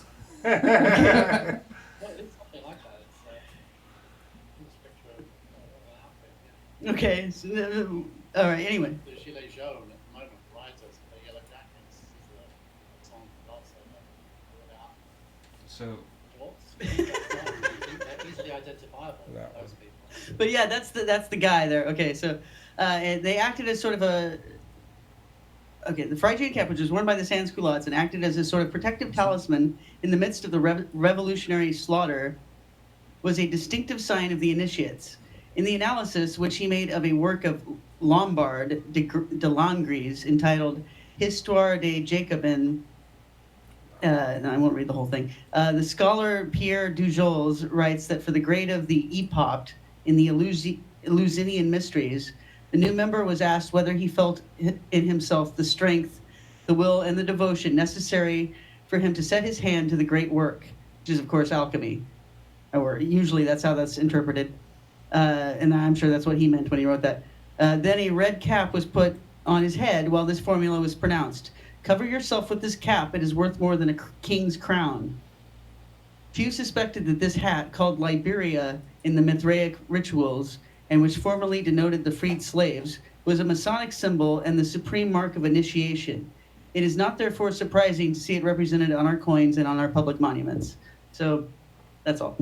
I'm the only one that's inept right now. You guys are all adept with your Phrygian caps on. I mean, I'll play the king. It makes sense. What they, when it's in those days of pre-media, the way you identify yourself, your reputation, your status. If you're wearing a cap that connects you directly with the cognoscenti, the true powerful people. Not, as I said, the king can be beheaded at a whim. Be excommunicated at a whim. Can be deposed. Can die. Can be, Whereas the true power stays within these secret societies. So if you're wearing a hat, and you're on the right side of history, then your followers will be in the street with their caps on, knowing they are protected by the power that group wields. Yeah, and the fez is a very similar thing a fez. I've always correlated a fez and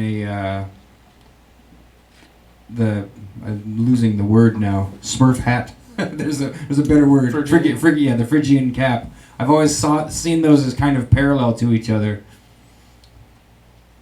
Definitely, it's the regalia. It's the regalia of the society.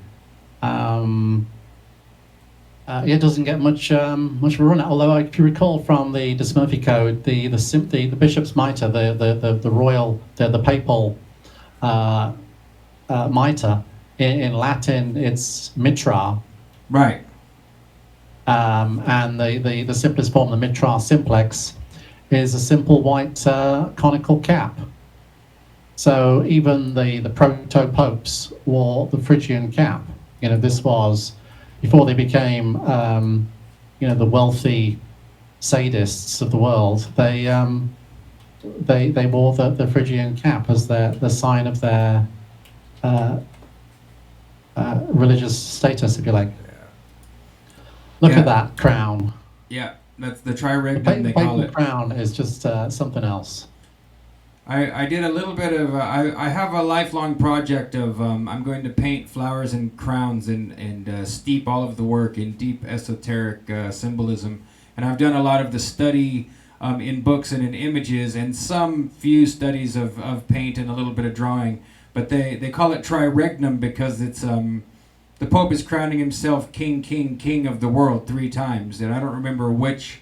Each crown represents a different domain or reign that he holds on earth, and it's like all the land, all the flesh of all the people, and all of their souls, or something like that. But I don't remember specifically, but.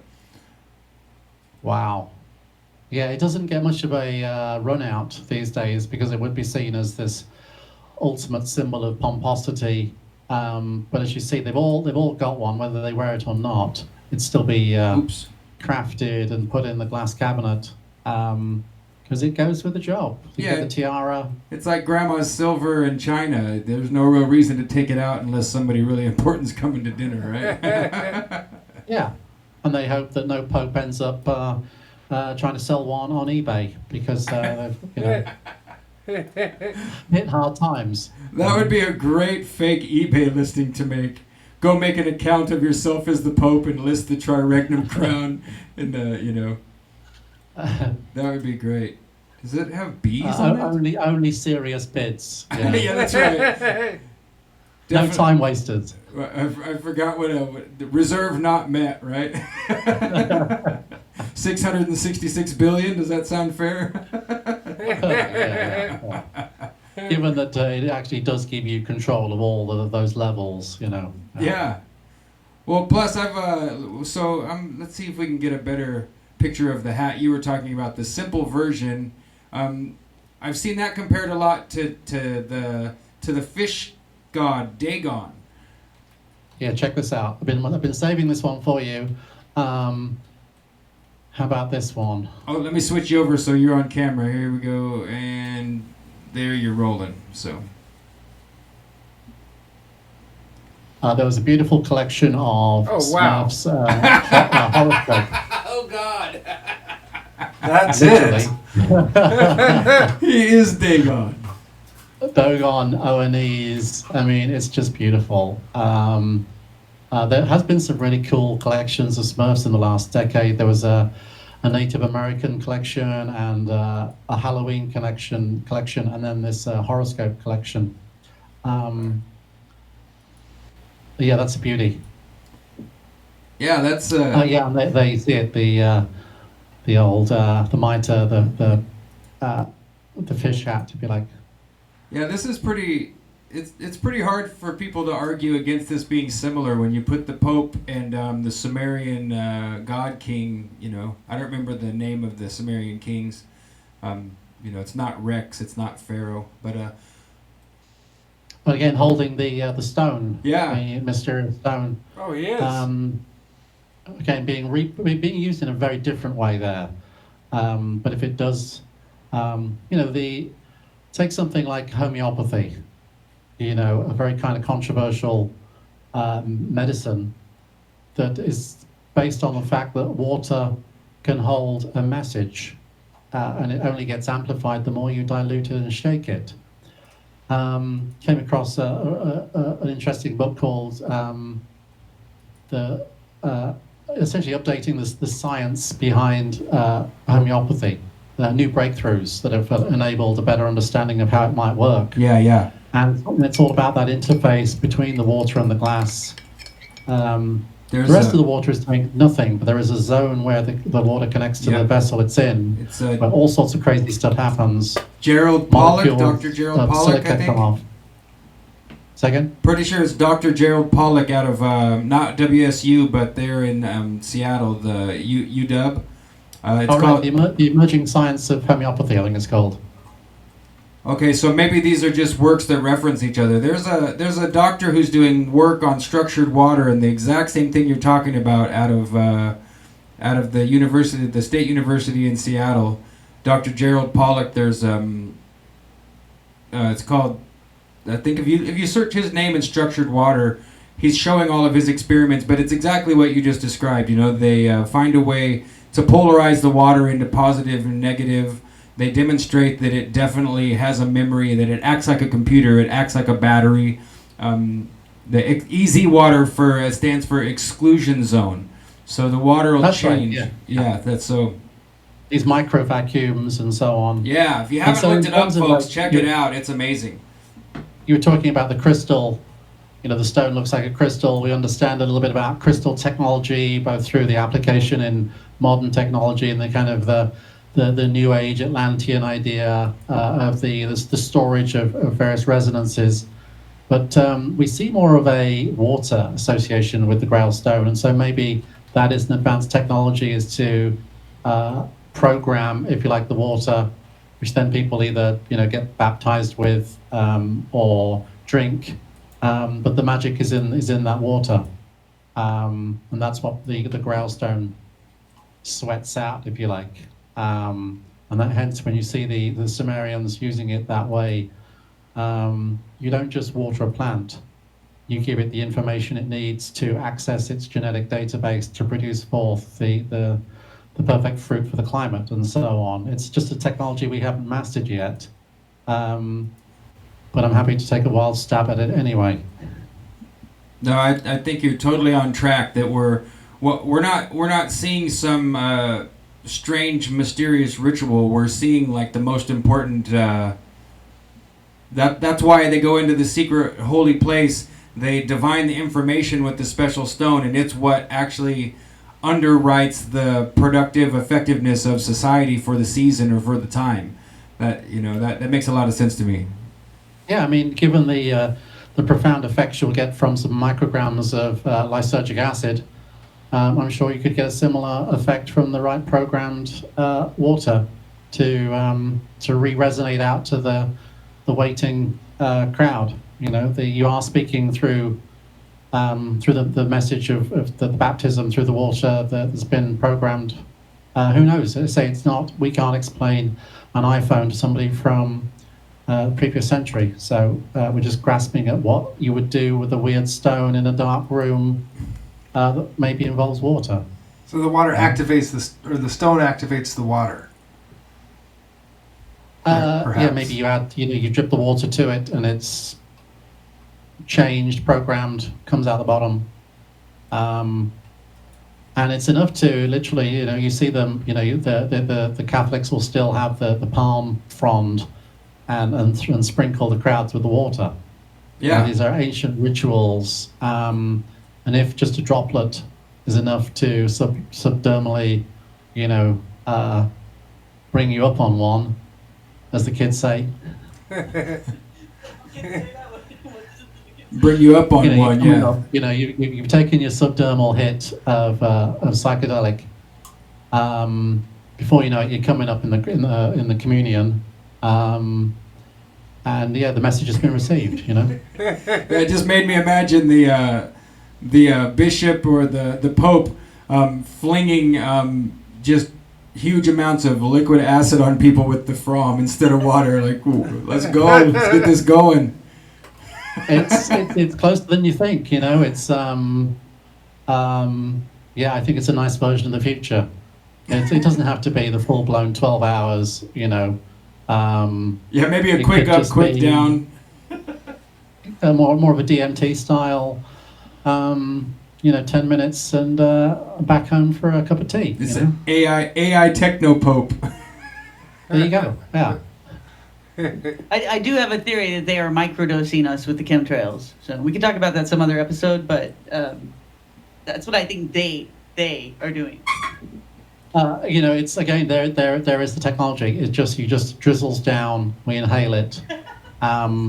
We're none the wiser to our slow anesthetizing. Yeah.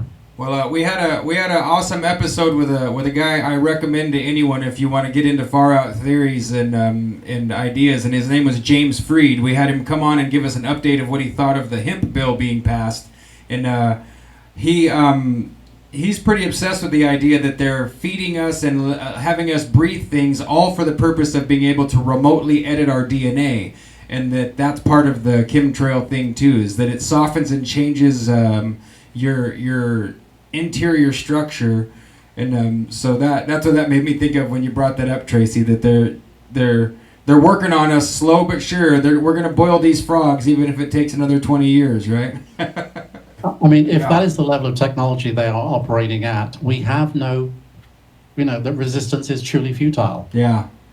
That's we don't know. There's no. I mean, back to the cave, everybody. We have to escape from this. If that's true, then the plan will proceed without any resistance because it's already my DNA is already soft. Thank you. Yeah, that's all. That was his point. Is that the 5G towers should make it able that you could just copy paste whole populations of DNA, and that population control is really they say it and preach it in the media and everything like it means you're going to kill lots of people, millions of people. But he says no, we're going back to the days of Babylon and Sumeria, where they have actual massive brainwashing cult population control, and that if you haven't taken the dietary and other steps to prevent it, then you might just end up kind of like the first movie with I forgot the name of it now. It's got Samuel L. Jackson as the bad guy. He's giving everybody cards. Kingsman? Yeah, the first movie, The Kingsman, has it. Like they turn on the cell phone brainwashing, and everybody just becomes under Samuel L. Jackson's control. Oh well, maybe that was what the manna from heaven was. They this white powder that was given to the tribes in the desert. Maybe that's the antidote, if you like. But again, it's one superior technology fighting against another superior technology within our biology. We just got to hope we back the right God. We're still hopeless. That dichotomy, between the good God and the bad God, it doesn't matter. We're still that we still end up as the slave to whichever is the winning god. Yeah, it's the stuck in the middle with you. That's the. Another similarity to the Mithras cult that I note with the Smurfs is that they're all men, except for Smurfette, who is really just created in a laboratory, created in Gargamel's alchemy lab. And I think actually the Smurfs themselves were also a product of alchemy too, weren't they? I can't recall exactly, but they're definitely there's something odd about the fact that they're all male, or they have a male appearance, although it's not like you ever see their genitals or anything. But I've been told that the reason he wants to capture Smurfs is because he can turn them into gold. Right. Except in later episodes, then he wants to eat them. Which is what you would do with the gold, I suppose. Maybe if it's the white powder gold, then Yeah, he doesn't yeah. want to go through the trouble of, converting the Smurfs into white powder. Just eat the Smurfs. The monatomic gold, very good. Yeah. Oh, that's good. That's So, have you guys ever come across a crazy English mystic called Matthew Deleuze? No, I don't think so. He's run away from the internet about 4 or 5 years ago, but he's the full-blown mystic, and he would rant on his page that next year all the world's finances will be centered around the Temple of Mithras. Oh wow! And then lo and behold, we discovered that the Bloomberg machines all operate from that block, and he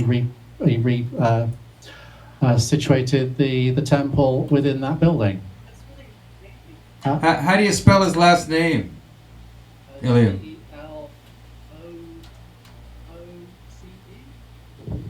Yeah. DELO. Second one. Oh, he's got a Z. Yeah. So when you were doing the tour in London, did you know that Mithraeum had been moved? Like, did you mention that in the tour? Because I remember coming across it, and I don't think I realized that. Maybe I didn't read the plaque correctly, but I didn't realize that this thing was from somewhere else, and so it was just really weird when I found out it got moved back by Bloomberg, and then there's the story of how they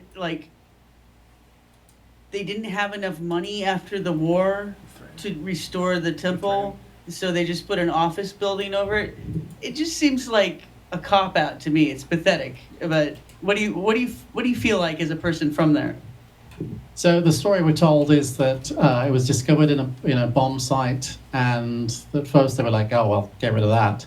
But the public interest was so strong, people would queue up around the block after work to see it. They were like, well, I guess if the people like it, we'll keep it. But I mean, I think it was transported into an interim place where parts of it were lost. People were like, that's some nice slate. Well, it disappeared, a lot of it. So it was only like a block down the street from that, I think. But still, I mean, it seems a shame to move all those bricks a block down the road because they couldn't afford the real estate that it was actually on. We are talking about the building next to the Lord Mayor's office. So it is, they would be like, no, this is prime real estate. I mean, you've seen what they've done with the London Stone, right? It's in a sports shop in, a little cage. Yes. I think these things get... They said they were finally going to move it, but I think they're going, right now it's in the Museum of London, at this exact moment. I read the thing. I went to Wikipedia and checked. It's got its own special place, same spot, new setup, as of 2016, I think. Yeah. Outdoors, maybe. Yeah, and I was trying to work out whether this equated with Brexit, whether once it was removed, England was in this massive decline, and they were like, for fuck's sake, put that stone back. Because it's tied in with the well-being of London, right? I mean, if the stone isn't happy, London isn't happy, right? So the legend says. And it's made of blue light stone, which is egg stone or something. I didn't know. I saw that word, but I didn't know what that oolite was. It seems like it's kind of like that ceiling right there. What is that called? Like cottage cheese ceiling. Like that's what the Yeah. texture of the stone is like. And they say it's because of like the bacteria and stuff that was in it when it formed. So For the London stone. I'll look it up. I have a book here, so I'll look it up while you get about whatever. Inferior oolite. So yeah, there we have the London Stone, and again, that's it's all the square mile. It's a great place to wander around because you'll walk down Pudding Lane. Mile right here. Oh, there it is. Pretty much. Yeah, the city of London is a trip. It's a far out place. Absolutely, and it's a little bit like Rome in that you can just walk around all this amazing history. Paris is so, you climb up to the top of the Sacré-Cœur, and you can see, in the distance, you can see the Arc de Triomphe and the Eiffel Tower. But in London and Rome, it's all right there. It's great to visit. Yeah, when we were there and we were in London, we stayed in the Fitzrovia district, and I was having a hard time sleeping, so I'd wake up really early and just go for a walk miles for miles. And there was a lot of really interesting stuff over in that small neighborhood also. So. We did, the bus tours didn't go to Fitzrovia, but there's still there's so much of the royal stuff and the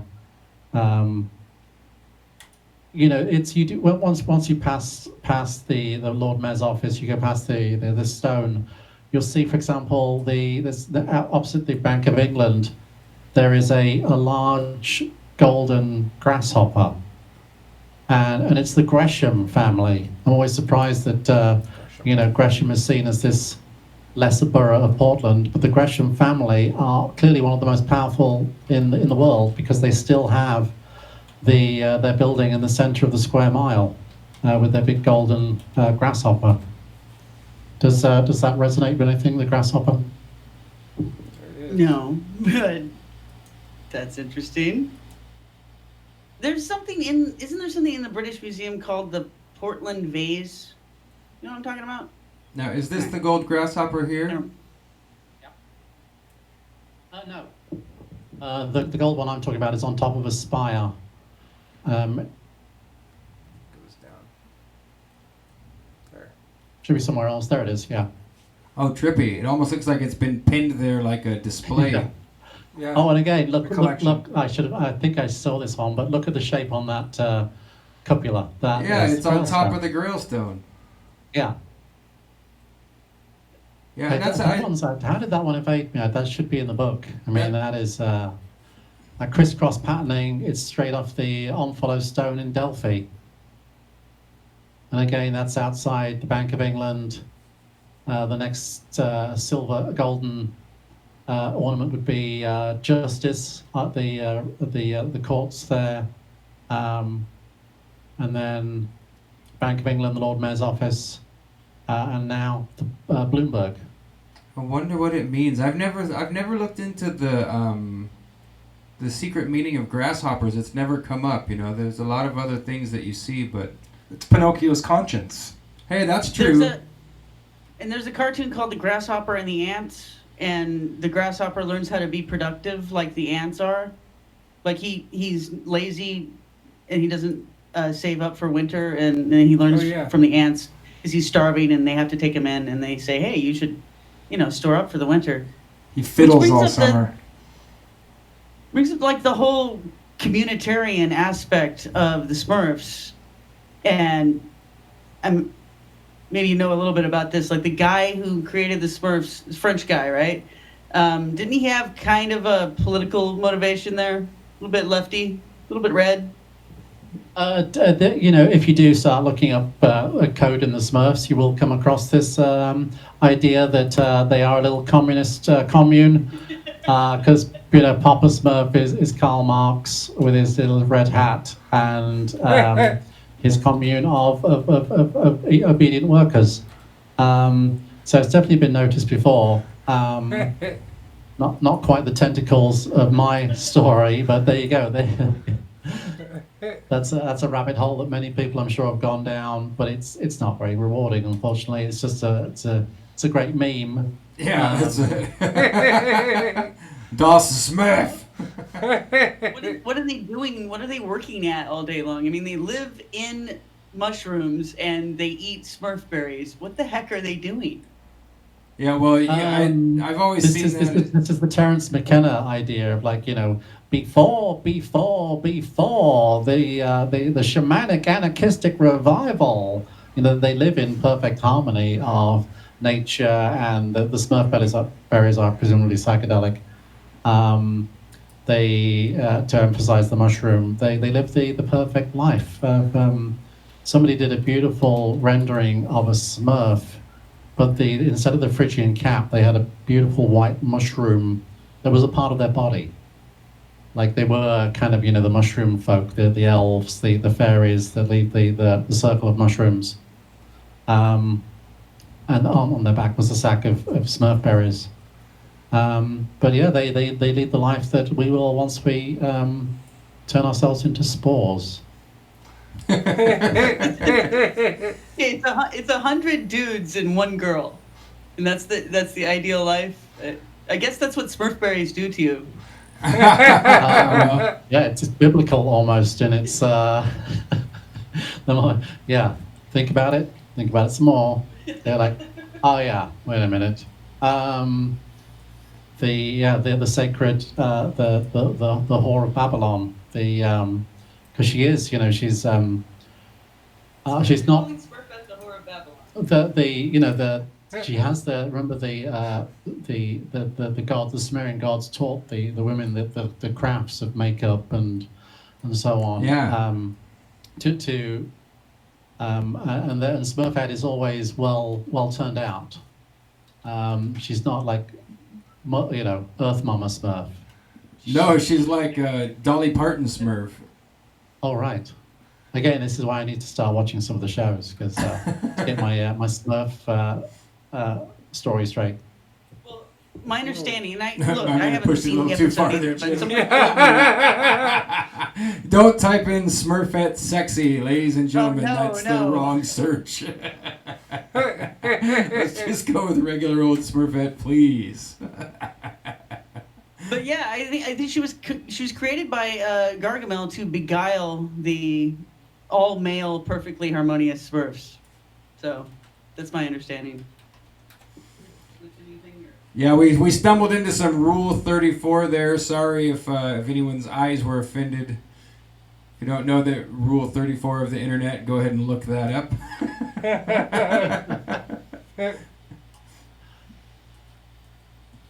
Yeah, I was just trying. I think it was nice to go see the Smurf movie. To want somebody, I have agents. People who've seen the Smurfi Code become my agents, my deputies, and I'll get some text and some message going, "Have you seen this?" And it does the code resonates through a lot of cultural things. James Bond in Octopussy was trying to steal the Fabergé egg. But even as you search further, I found a beautiful Tibetan throne from like the 13th century, which was a gorgeous golden pineapple. There's a beautiful stained glass window series called The Poor Man's Bible. And in one of those, you see just, sitting by the king's throne, a Grail stone in a vessel. It's everywhere once you know what you're looking for. Wow. Yeah, I could imagine you getting a lot of text messages and emails as people continue on after your work. If they see your stuff, and then Smurf and Grailstone references popping up everywhere. Yeah, it's nice too, and I'll get a message like somebody told me about Ready Player One, and they're like, "Oh, Ian, you've got to go see the Smurf movie." because the portals and then the code and so on. Oh, that think just made me remember another one. I mentioned this to Tracy right after I had read the Baphomet book. I went and watched the Guardians of the Galaxy, and there's a blue guy in there, and they're baptizing themselves to gain power, knowledge, and wisdom. And so I don't know if we can tie that to the Smurfs yet, but I'll bet if I go watch it again. Well, they're searching after an Infinity Stone in that as well. That's one of the Infinity Stones is the goal. Again, it's of all the things they could have chosen. We have the same concept. The most special object is a stone, and that's the very earliest references to the Grail. They call it a stone. In Papal by Chrétien de Troyes. That's where it begins. I saw Tracy had a book down here called The Grail and the Cauldron. Again, that's sort of connection. I haven't heard anybody mention that. You're the first person who knows what that is that I've met. No, I just saw this and I was like, that's because I think I don't know if it was the Mithraians. They worship the Cosmo Crater. Yes. Cosmo Crater. And I think that the crater was a name for the Grail. The crater is the word for the cauldron. Cup that holds everything in the universe, basically. Yeah. I think I mentioned a little story about Cosmo Kramer in the Smurfi Code, but there's a lot I need to change. I need to do a 30-minute version to keep it fresh. Well, I just typed in crater Grail, and we get the crater in the Grail, and this looks like some kind of the crater in the Grail hermetic sources of the Parzival. So that's interesting. I think I've seen that referenced in terms of trying to understand the symbolism of the Parzival story. Yeah, that was. Throw that up on A the crater screen. is a gigantic Greek wine drinking vessel. Oh, so interesting. So the Cosmo crater is just a big version of that supposedly contains the stars and everything. Yeah, that's the cup we're in. Oh my God, it's full of stars. It's. Well,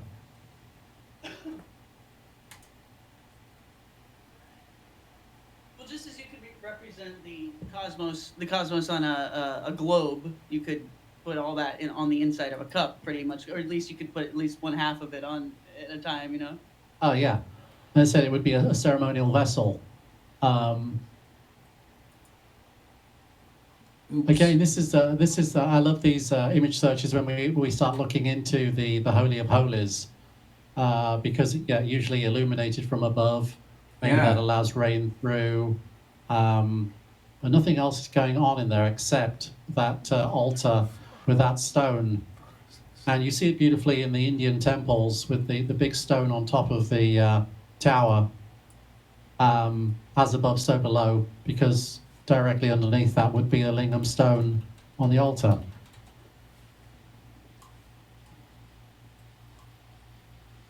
That's beautiful.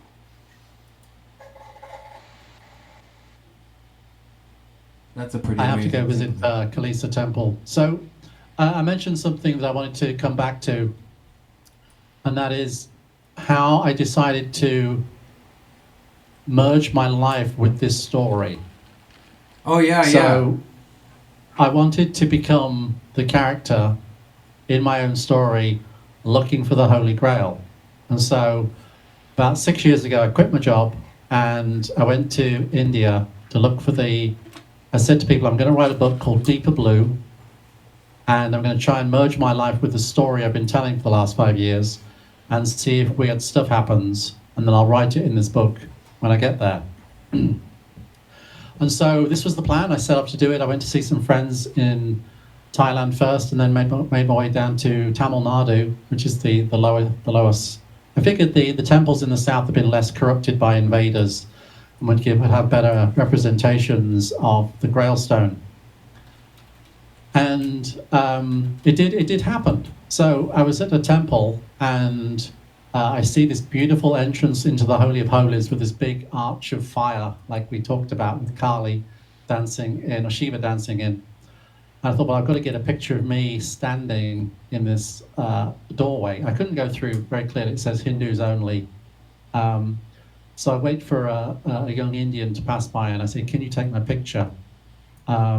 Standing under the arch. I said, make sure you get all of the arch in. So she duly takes my picture. I check it, everything's good, thank you. Later that night, I'm in my hotel bedroom, and I'm flicking through my pictures of the day, and I see something on this picture. I'm just like, what's that? And of course, as I enlarge it, I discover there is this blue circle of light on my Omphalos, on my belly button. Wow. So what I did was I decided to adopt a God pose. You know, the sort of, you know, the palm up and the palm down. Right. And then lo and behold, this blue circle of light is right there in between my hands, directly beneath the arch on my, I forgot to say the Omphalos means navel. It's the navel of the world. So in terms of me trying to merge my life with the story, and then having this, you know, to write a book called Deeper Blue, and then having this blue circle of light appear on this photograph, it was just perfect. It was the most beautiful flourish you can imagine. Like if you do reach out into the storyscape, into this metatextual world of the stories as they are encoded into the temples, then the story can't wait for you to reach out to it so it can reach back and give this little flourish. It was beautiful. That's amazing. What a great story, man. Because that brings us back around to what you were hinting at, that if you fictionalize and start to cross your life together with the myth and the history and the repeating patterns, then things start to manifest. And it's not necessarily like people imagining, wishing for $1 million and then it's eventually waiting for you. It's much more subtle and chaotic in my experience than that. But that is a great story. Yeah. It's funny you should mention that, because the book is in 3 parts. And the first part, I'm going to change it to, the first part's Be Weirder. The second part, which is the Smurfi Code, is Dig Deeper. And then the third part is about this journey to India, and it's called Go Further. But in the first part, I did experiment with sending the lottery numbers from myself in the future to myself in the past.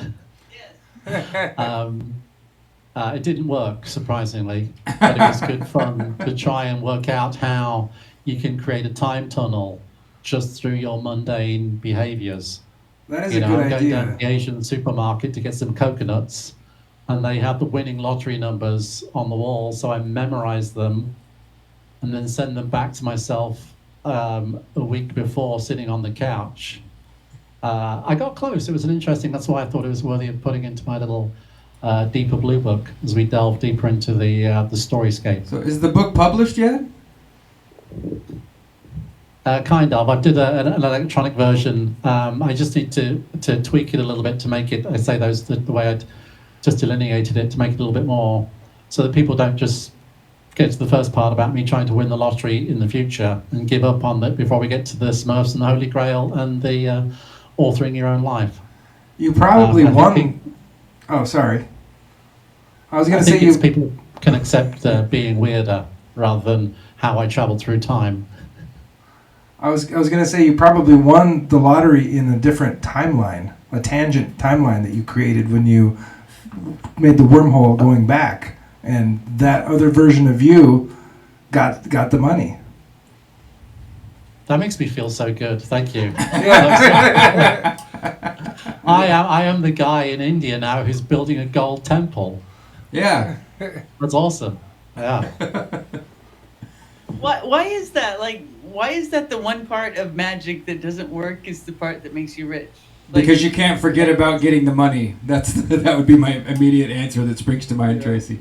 Because a big part of making magic work is to throw the energy together, and however it is in the ritual or a sigil, and then when you're done, you have to forget about it for it to happen. And there's no way any of us are forgetting about that we asked for $3 million.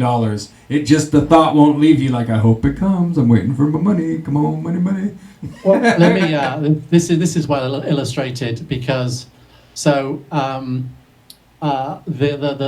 epilogue of the book is goes like this. That so even though I'm in India, it's a high tech world, and I can still access Facebook on my phone in the hotel lobbies.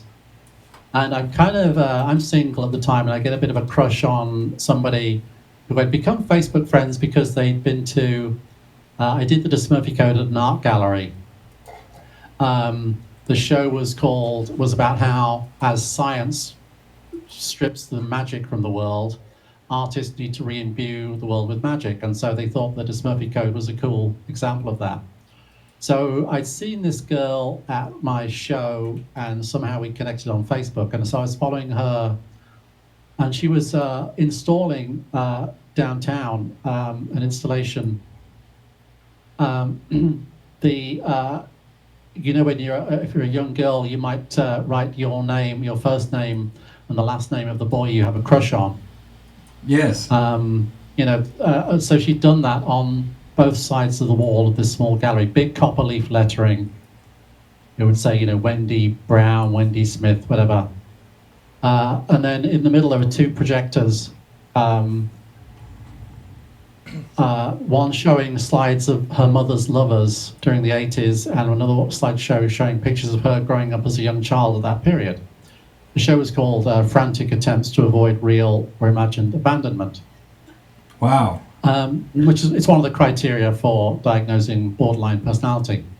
And so I thought this was really cool. I had a bit of a crush on her, but, hey, I'm in India. I've got other things to think about. But when I got to the very tip of the Cape of India, I decided, I was sitting in my room trying to get this book out of me, page at a time, a sentence at a time. And I bought a couple of things from street vendors, and I had a map of India, and I had a map of Tamil Nadu, and a book of postcards, and I realized that, the shape of India is like this claw, and Tamil Nadu is like this claw, and then at the tip of Tamil Nadu, there's a little jetty sticking out. So I thought, oh, perfect place to do a ritual. I'll go down to the jetty on the next new moon. So come the night, I'm like, I don't know, what am I going to do? What do you do for a ritual? You either write something or burn something. So I thought, well, I'll write a note and I'll throw it in the ocean. And so I wrote, you know what I want, you know what I need, with gratitude. And I signed my name. And I took it down to the Cape, threw my letter into the ocean, looked up, I saw a shooting star, the ocean sparkled, I thought, job's done. And then I forgot about it. About a week later, the last part of my trip is my 2-week annual vacation with my friends and family in London. And the day after I arrive at my brother's house, beep, beep, I get a message from Facebook. And it's a message from Wendy, who I've never spoken to. And she says, hey, Ian, are you doing any weird alchemical Smurf shit on my installation? Because of 300 some names on the wall, yours has started to oxidize. Wow. And she showed me a picture of weight rusting.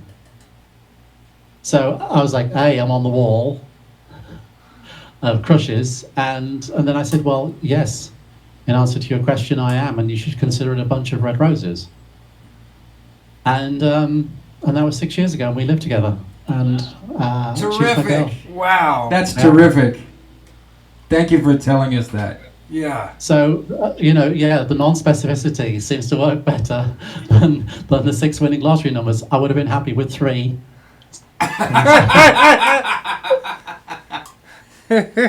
That's an amazing story, though, that your name oxidized out of all of those, She still thinks I had somebody go and spray it with water, I think, but that again, it's that little flourish that you could never plan that has the most effect. I mean, it was just a little bit of oxidized copper on a wall, but the bullseye, the pinpoint accuracy of that flourish is just is the wonder of I'm no occultist ritual guy, but I know they work. I have enough experience with them to forge ahead when it seems appropriate. Yeah, I have a similar story. I was kind of in a dead spot when I was I was probably 21, maybe 22 years old. I had lost my job. I was drinking too much. My mother was getting sick of me passing out under her kitchen table. And I did a similar thing. I said a prayer that I was ready and I was sick of this and I knew that everything wasn't okay where it was and I was ready to be thrown into the vortex whirlwind. That's what I told God. Come at me, God. I'm ready. Throw me into the vortex whirlwind. And 3 days later, I was in a van with my friend and all of his stuff, driving all the way across the United States to meet his grandparents. And then from there, he had me flown from the Midwest to Phoenix, where I stayed with a friend for a while. I traveled north and went and saw my father. Luckily, I did that because not too much longer after that, he actually passed away. And it started this whole process of me becoming a person who traveled and did a lot of things. I ended up meeting a man in a wheelchair, and we traveled and lived together for 10 years on all these adventures. And it all started with a similar kind of story, like real vague, and I was just frustrated and sick of like going in circles in the small town where I lived. So that's... I think, again, it seems to be that the intentionality...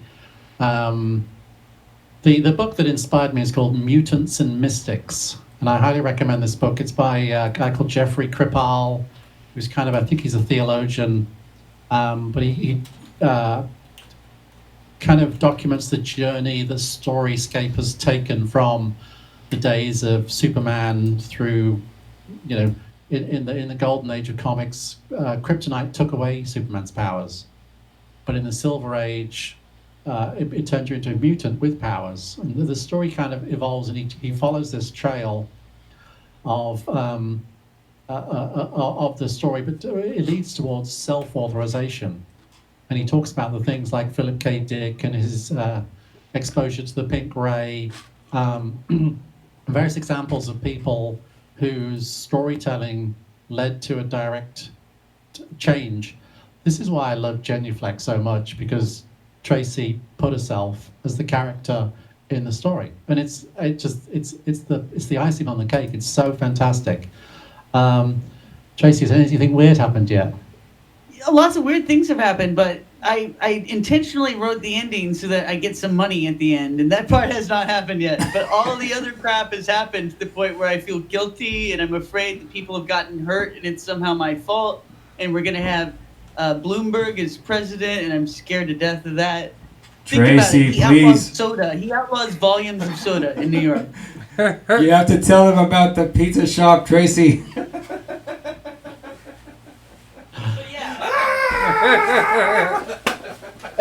I mean, this is true. I mean, if there is I mean, I kind of reading Tracy's books is I feel a little scared at times. This is why they're so amazing, because they're on that cusp of trying to understand the occult and what it could mean, what it would mean, and again, Tracy gets all that money in the same place where I get all the money, I guess.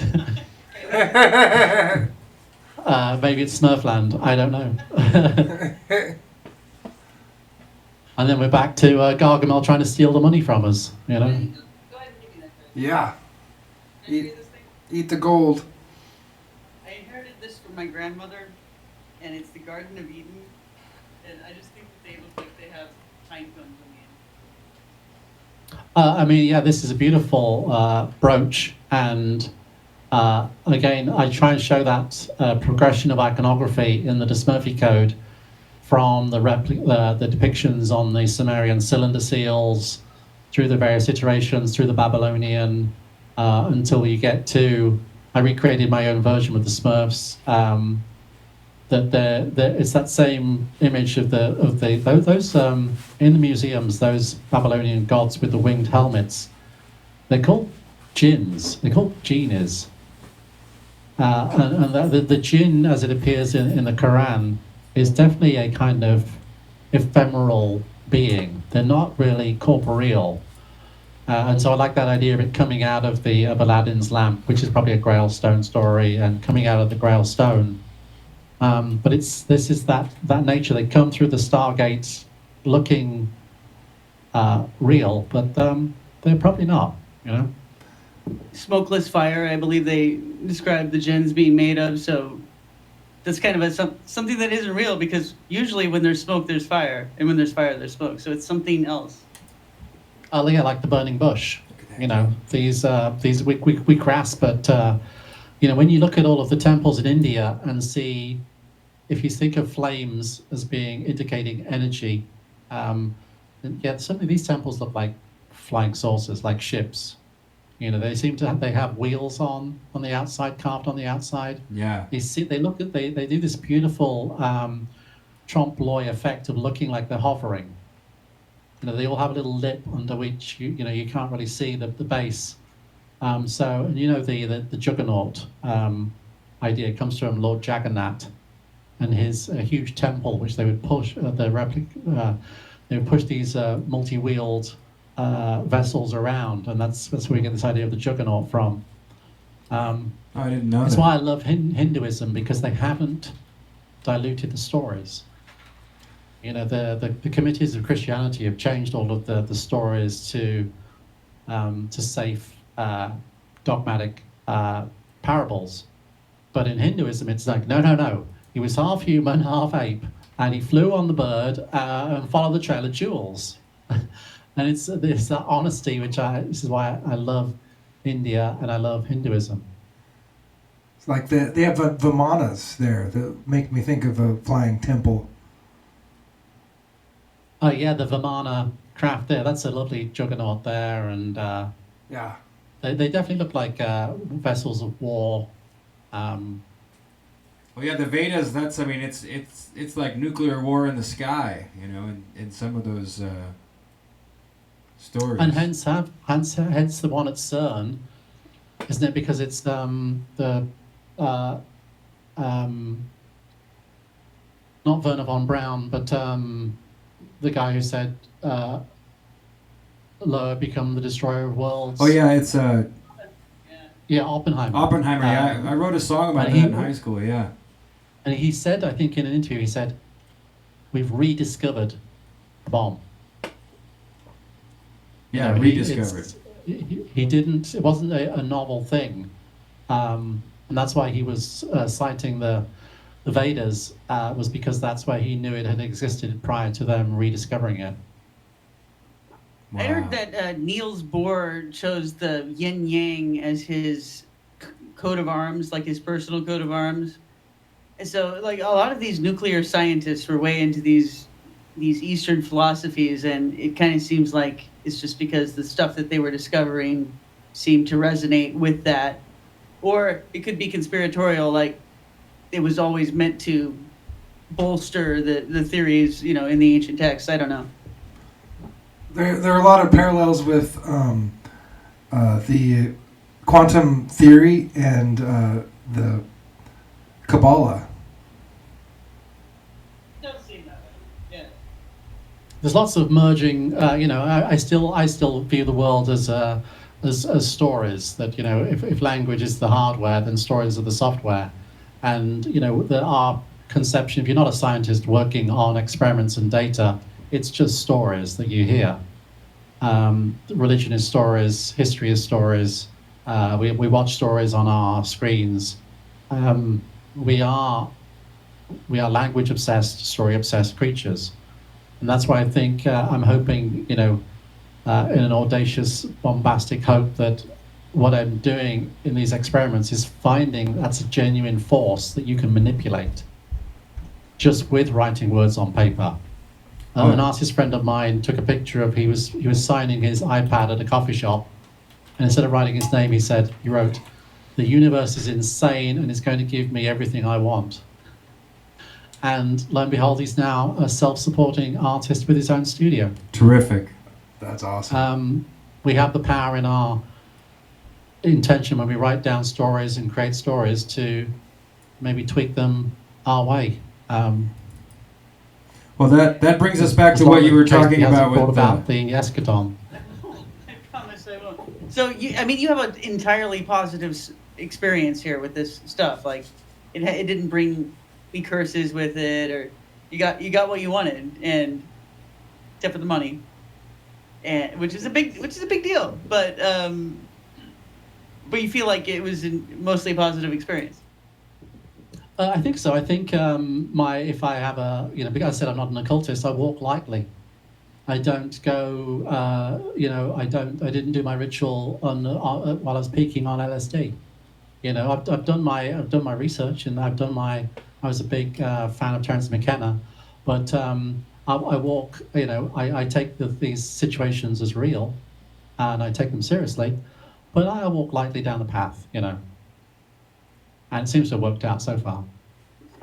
I'm gonna take my son for a walk here. He's been sitting here patiently for a while, and I don't know if you guys have some follow-up questions or whatever, and there's people in the chat that might have something to say. I'm gonna step out, is what I'm saying. No, that's just fine. We understand. We can continue just fine. I know we were going to transition to talking about the experience that wasn't so positive that the author of the Invisibles had, because that still ties in right to the same thread we've been on. So take however much time you need, Tracy. Thank you.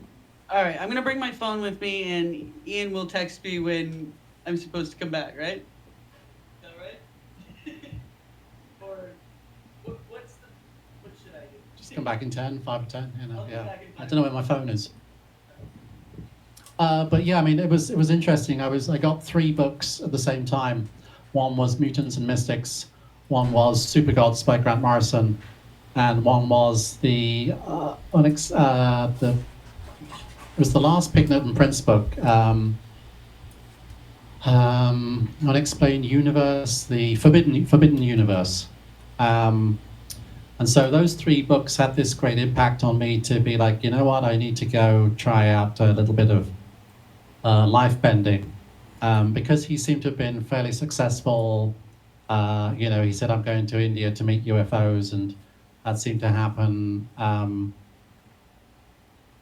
But then getting sick as these, as he's writing the various parts of the Invisibles, it's manifesting in various ways. It collapsed I think lung. This is why people like Grant Morrison. He's very open about what he does.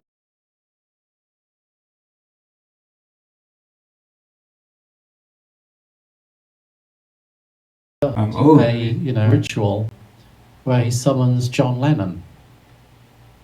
And Grant Morrison, he did that in real life. He surrounded himself with his Beatles paraphernalia and took some acid and summoned John Lennon, who even gave him a song. And I highly recommend you look up this Grant Morrison doing his John Lennon song, and sure enough, it does sound like a song that John Lennon would give somebody if he'd been summoned in a ritual. Wow.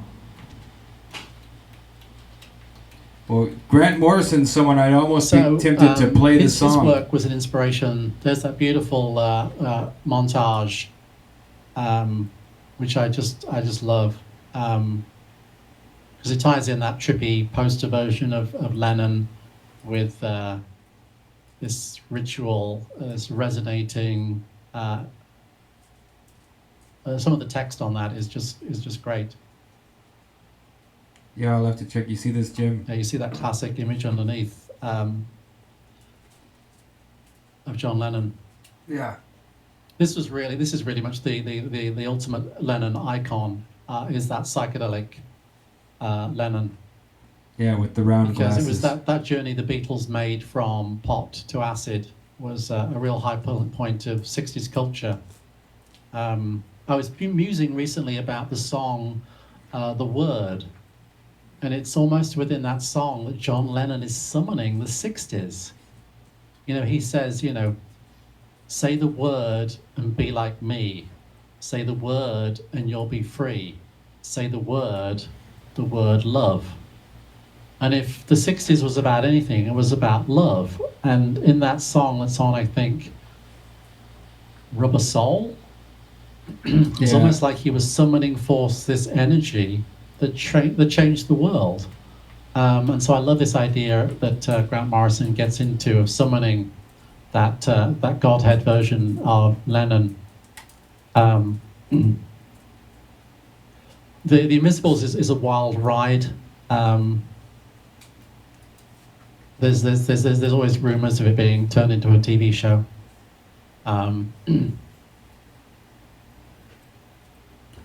Trying to grab the lyrics for the song word, but it's kind of tough. I know that song very well because you'd have to put the word in parentheses, I guess, or yeah, that's what I was thinking. That we could, speech marks.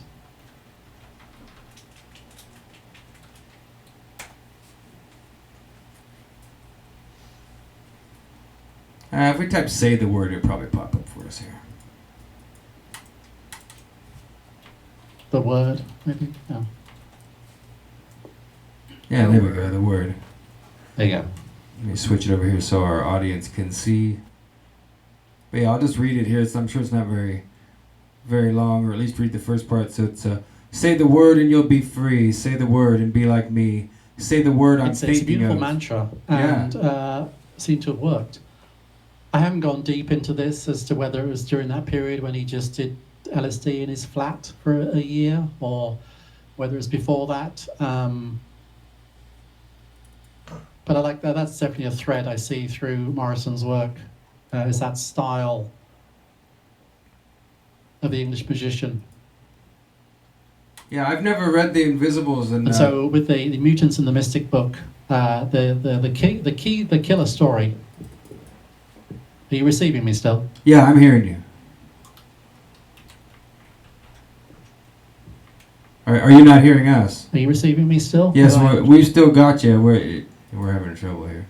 Oh. So give them the cut. I've lost audio from your end, but I'm assuming that because you brought up, I can see from the stuff you're bringing up on screen that you're still receiving me. We can still hear you. Let me just try a few cables for a minute. Hold on. Sure. Should I text Tracy? I'll just get this Mutants and Mystics book. That probably did something. It sounded like a noise. How's that? Can you speak? Yeah, can you hear me now? Yeah, I'm not hearing you on traces either. Oh no. Yeah, her sound card gave us trouble one time. Let's see, there's a... Alright, I'm going to have to bring back the priestess. Hold on. Alright, folks, bear with us here. We're having a little bit of technical difficulties. Let's read a little bit of the chat here, Jim, see how far behind we are. There's a lot of chats going on. Really appreciate you guys all sticking with us. I'm having a great time. I hope you guys are enjoying this. Chat seems pretty lively. Yeah, as we see Illium Maybe trying to get the audio to come back. Hopefully this isn't the same problem we had before. Do a little magic, you guys, and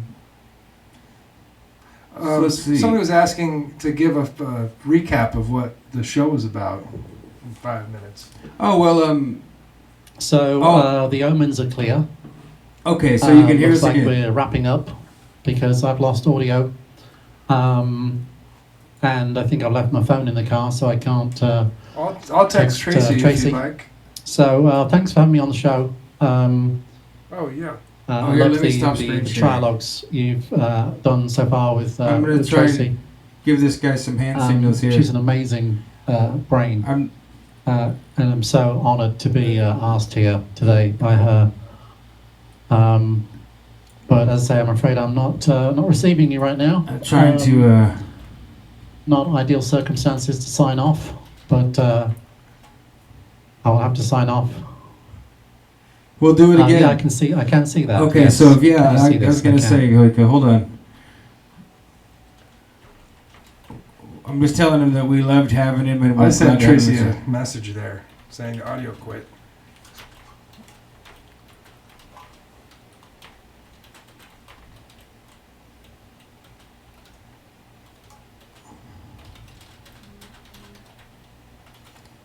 So yeah, I just let him know that we definitely loved having him. It's great, man. This is. I think we could use the idea of the Smurfi Code as a seed to plant and let it die in the ground and grow into an enormous tree branching off of it. So I'm gonna pop the. Perfect. Perfect. That's perfect. I don't even know what the Smurfs tune is. La la la la la la la la la. That's it. That's perfect. Okay, thanks guys. Thank Been a you. pleasure. Yeah, thank you. Bye-bye. Bye. Wow, folks, that's what a way to end it. How strange. Maybe switch the screens back. Let's see. Should I put this one? Oh, there's Tracy. Oh, we better leave it like that. We could go to memes. Yeah, we could. We could. Here, I'm just. Or we troubleshoot.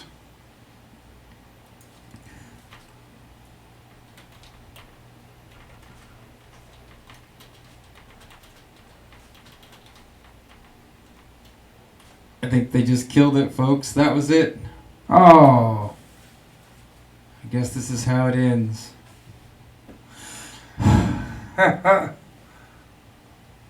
Oh, I know what to do. Let's go back to here. Were they still there? I think Tracy killed it. Let's do this. Well, I'll tell you what I can do. One thing I can do is I can send him another hangout. That's a good idea. Maybe we can troubleshoot this thing and get it back. Yeah, it's only 9:45. This was a. We've been blowing through 4 and 5 hour shows.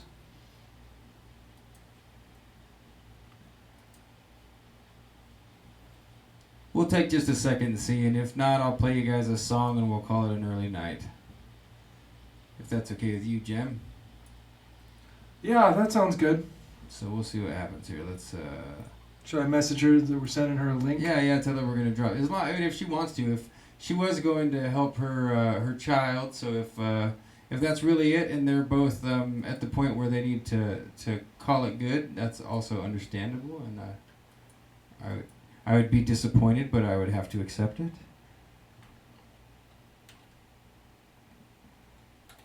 I mean that. Let's see. I'm getting lost here now. Okay, so I sent her the link again.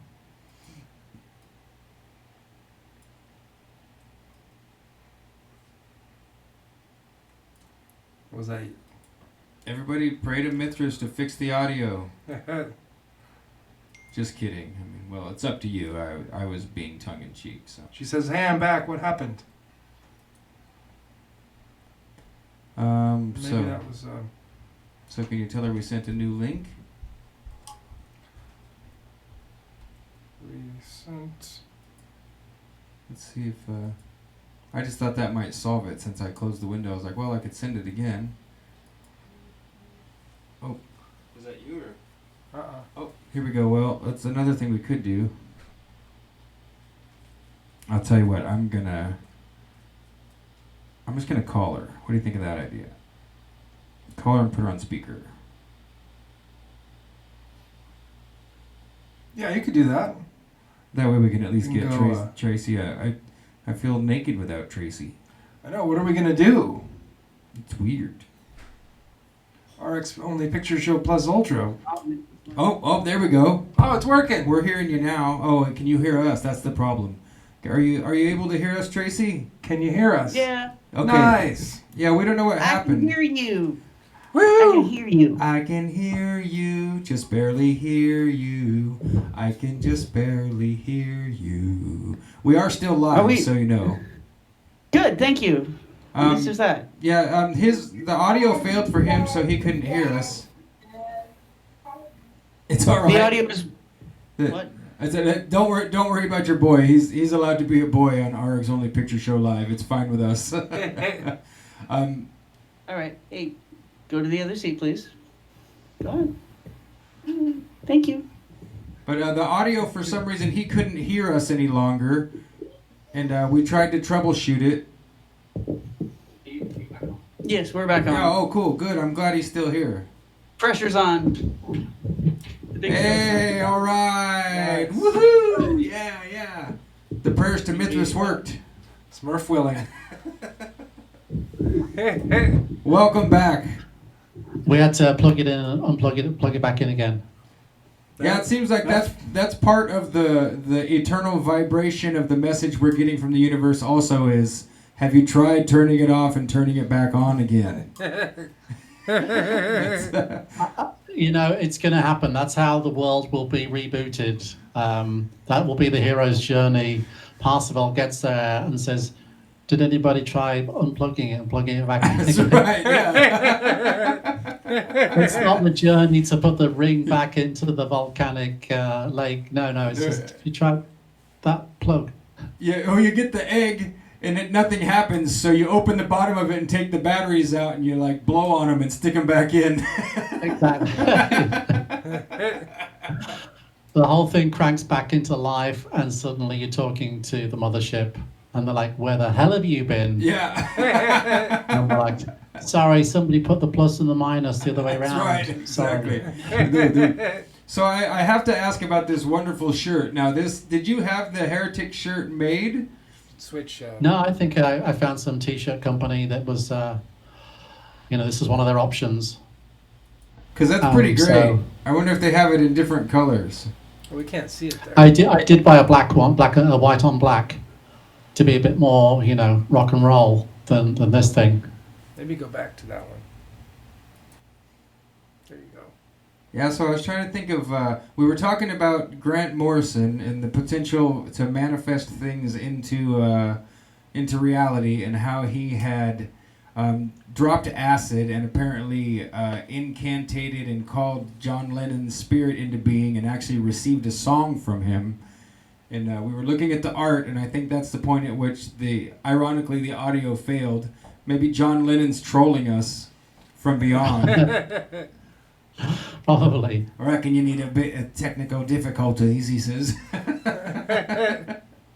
You should try and find the live version of the song, because he does it in the style of Lennon. It's like, keep taking the pills, keep reading the books.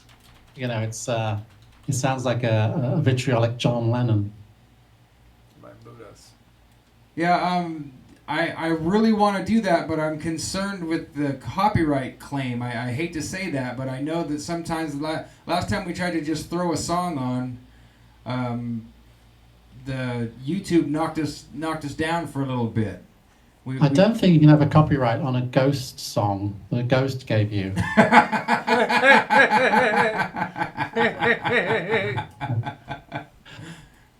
Get a summons to ghost court. Like, no, I don't want to go.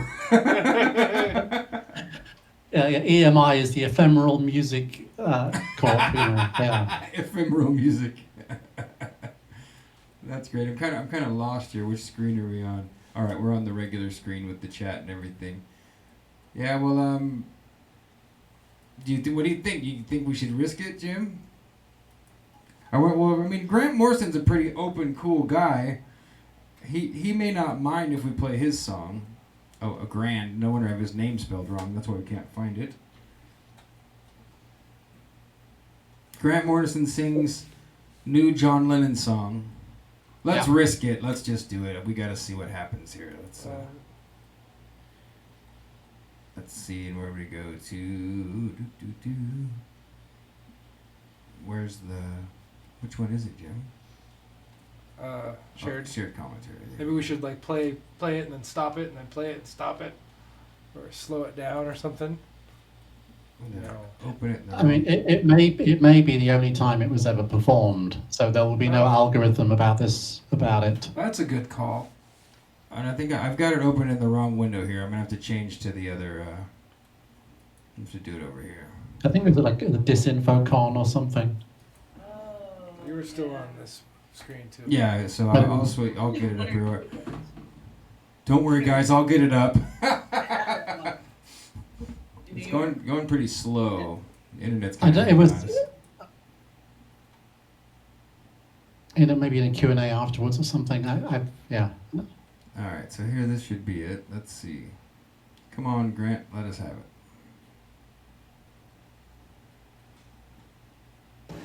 it. All right, we'll get back to it. I thought I'll test these techniques. I've seen that they can conjure things that look like images of demons.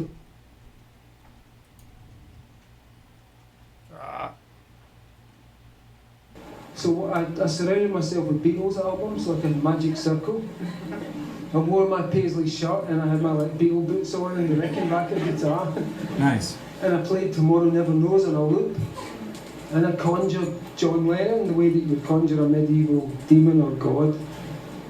And basically what I did was take everything out of the room that wasn't Lennon, and suddenly this visualization of a gigantic chiming head of John Lennon, as it appears in the first Invisibles book, was right there in my room. Everything in the room contributed to the idea of Lennon himself was present. And he gave me this song and I played it to him the other night. So, so I thought, wouldn't it be the most ridiculous thing to end on this song? And honestly, if I fuck up, just please be nice to me.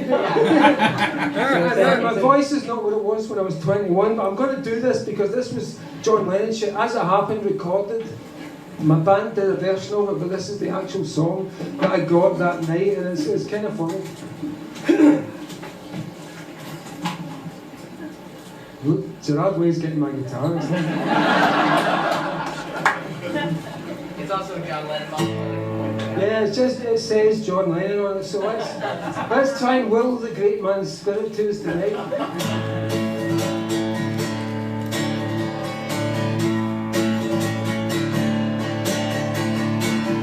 Keep taking the pills,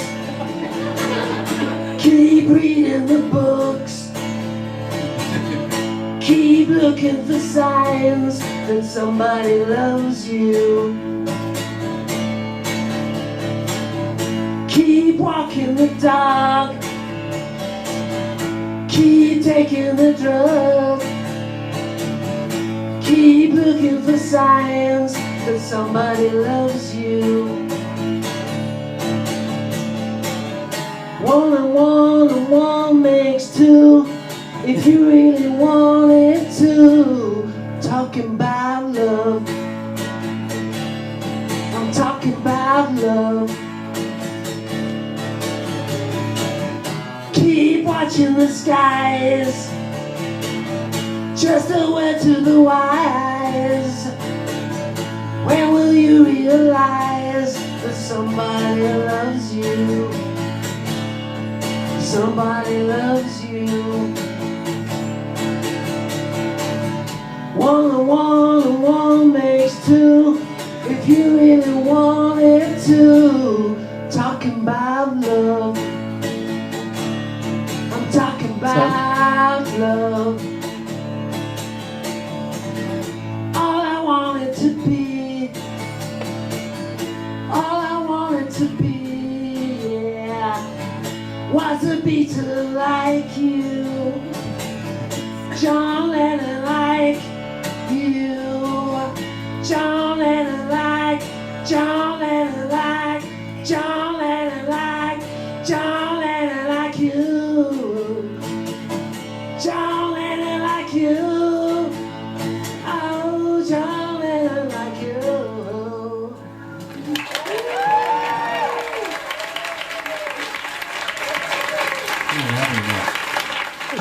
It's very interesting, although it does sound more like Liam Gallagher. We're going to stop here.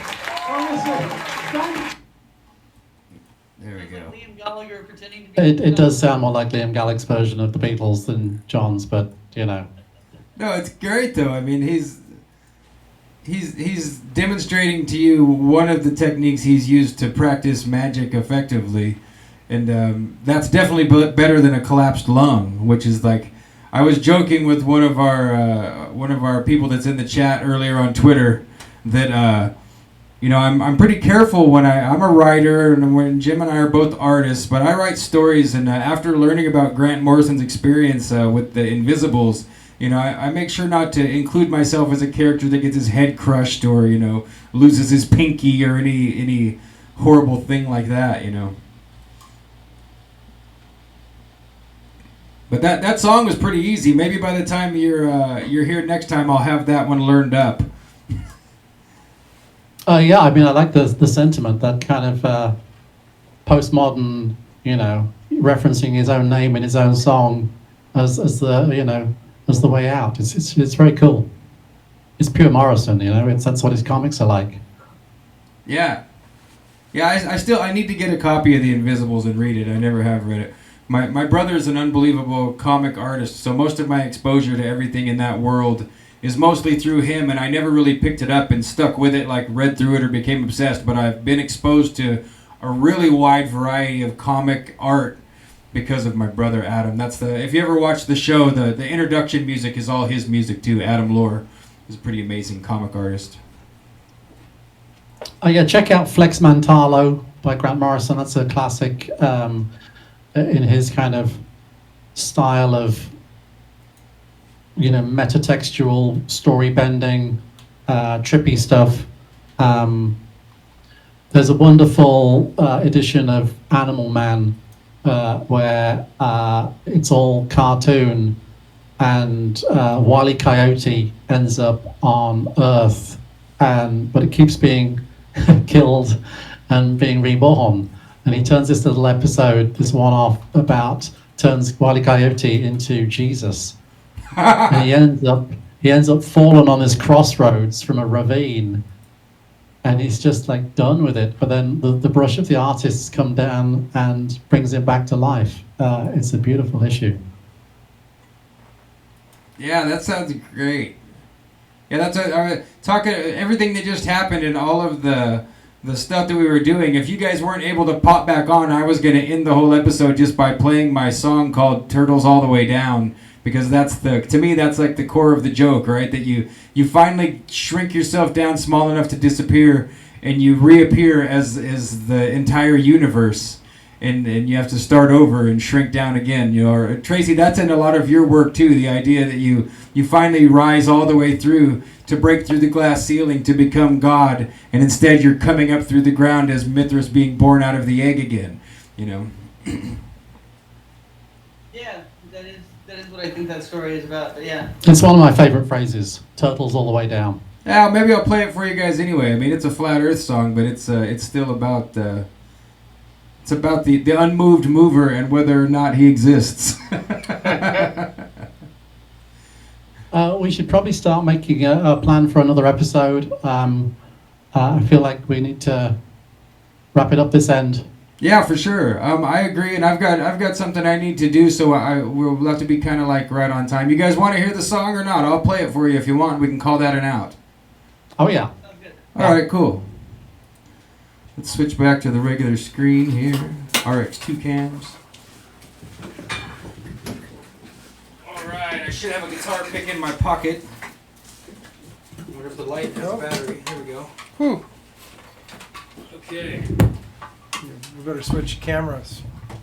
Oh, I gotta push the button here and put us all on the screen here. So, many years ago, before Flat Earth was super popular on the internet like it is nowadays, me and a buddy had found it and really considered it, and we thought, man, I think this is right. We found this really weird, far-out webpage. Is there a pick up there, Jimmy? Oh, I got one. There it is. There's a pick. And so then some years later, I forgotten that I had believed the Earth was flat. And so then when I was on Reddit.com one day, and somebody said satellites are fake. I might have to tune this up a little bit. And I thought, satellites are fake. What a bunch of nonsense. Like, this person's stupid. They don't know what they're talking about. So I started searching for pictures of satellites from space. And I wasn't really satisfied with the results. It all looks like CGI. Like, this isn't any good. So I started searching for pictures of Earth from space. I figured this will solve the problem. I'll look at some of this photography we have from space. And I just wasn't satisfied. And the more you look, try and verify the globe for yourself. For some of us out here, the spell breaks and you think, maybe it's flat. And so when that happened, it was 11/16/2015, because that's the actual title of the song. I wrote this song about forgetting I forgot the Earth was flat. I remembered in 2015.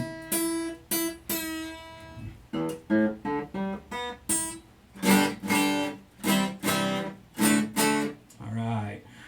But affectionately, we call it Turtles All the Way Down.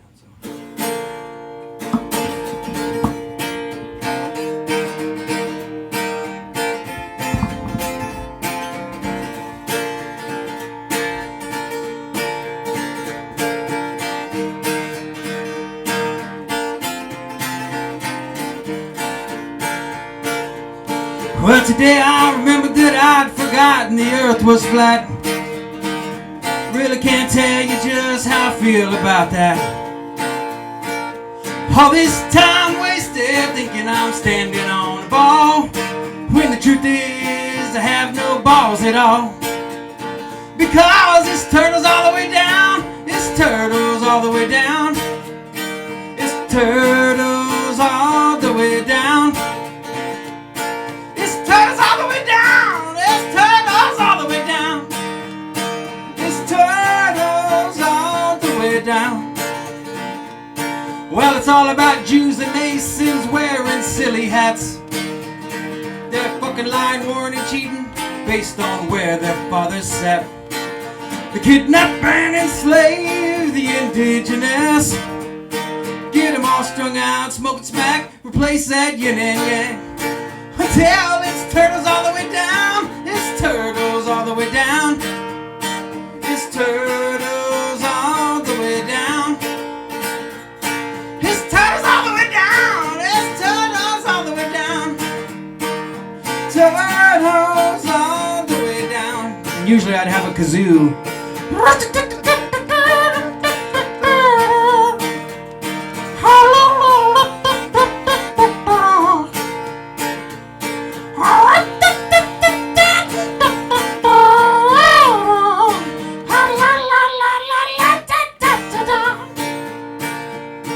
Folks, NASA doesn't fly to space, her rockets all fall flat.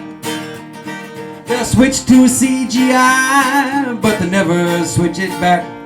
There's no pictures of the Earth or other galaxies, no satellites in the sky like flies or gravity. Because this turtle's all the way down, this turtle's all the way down, and you've been played for a clown. This turtle's all the way down, this turtle's all the way down, and their fools' heads wearing the crown. Ooh, and their fools' heads wearing the crown. It's the crown with 3 rings on top, ladies and gentlemen. Thank you very much. We're going to let everybody go. We really loved having you, ILLIUM. Maybe next time it's going to have to be ILLIUM Yes, because we want you back on our ON Picture Show as often as you're welcome to show up. Thank you very much. I appreciate the invitation. I'll take you up on it. Thank you. Yep. It's great to be here. Yeah. And at the end of the show, we always say, okay, bye. So it's come around to that time. Everybody smile at the camera and say, okay, bye. Okay, bye. Okay, bye. Stop. Okay, bye.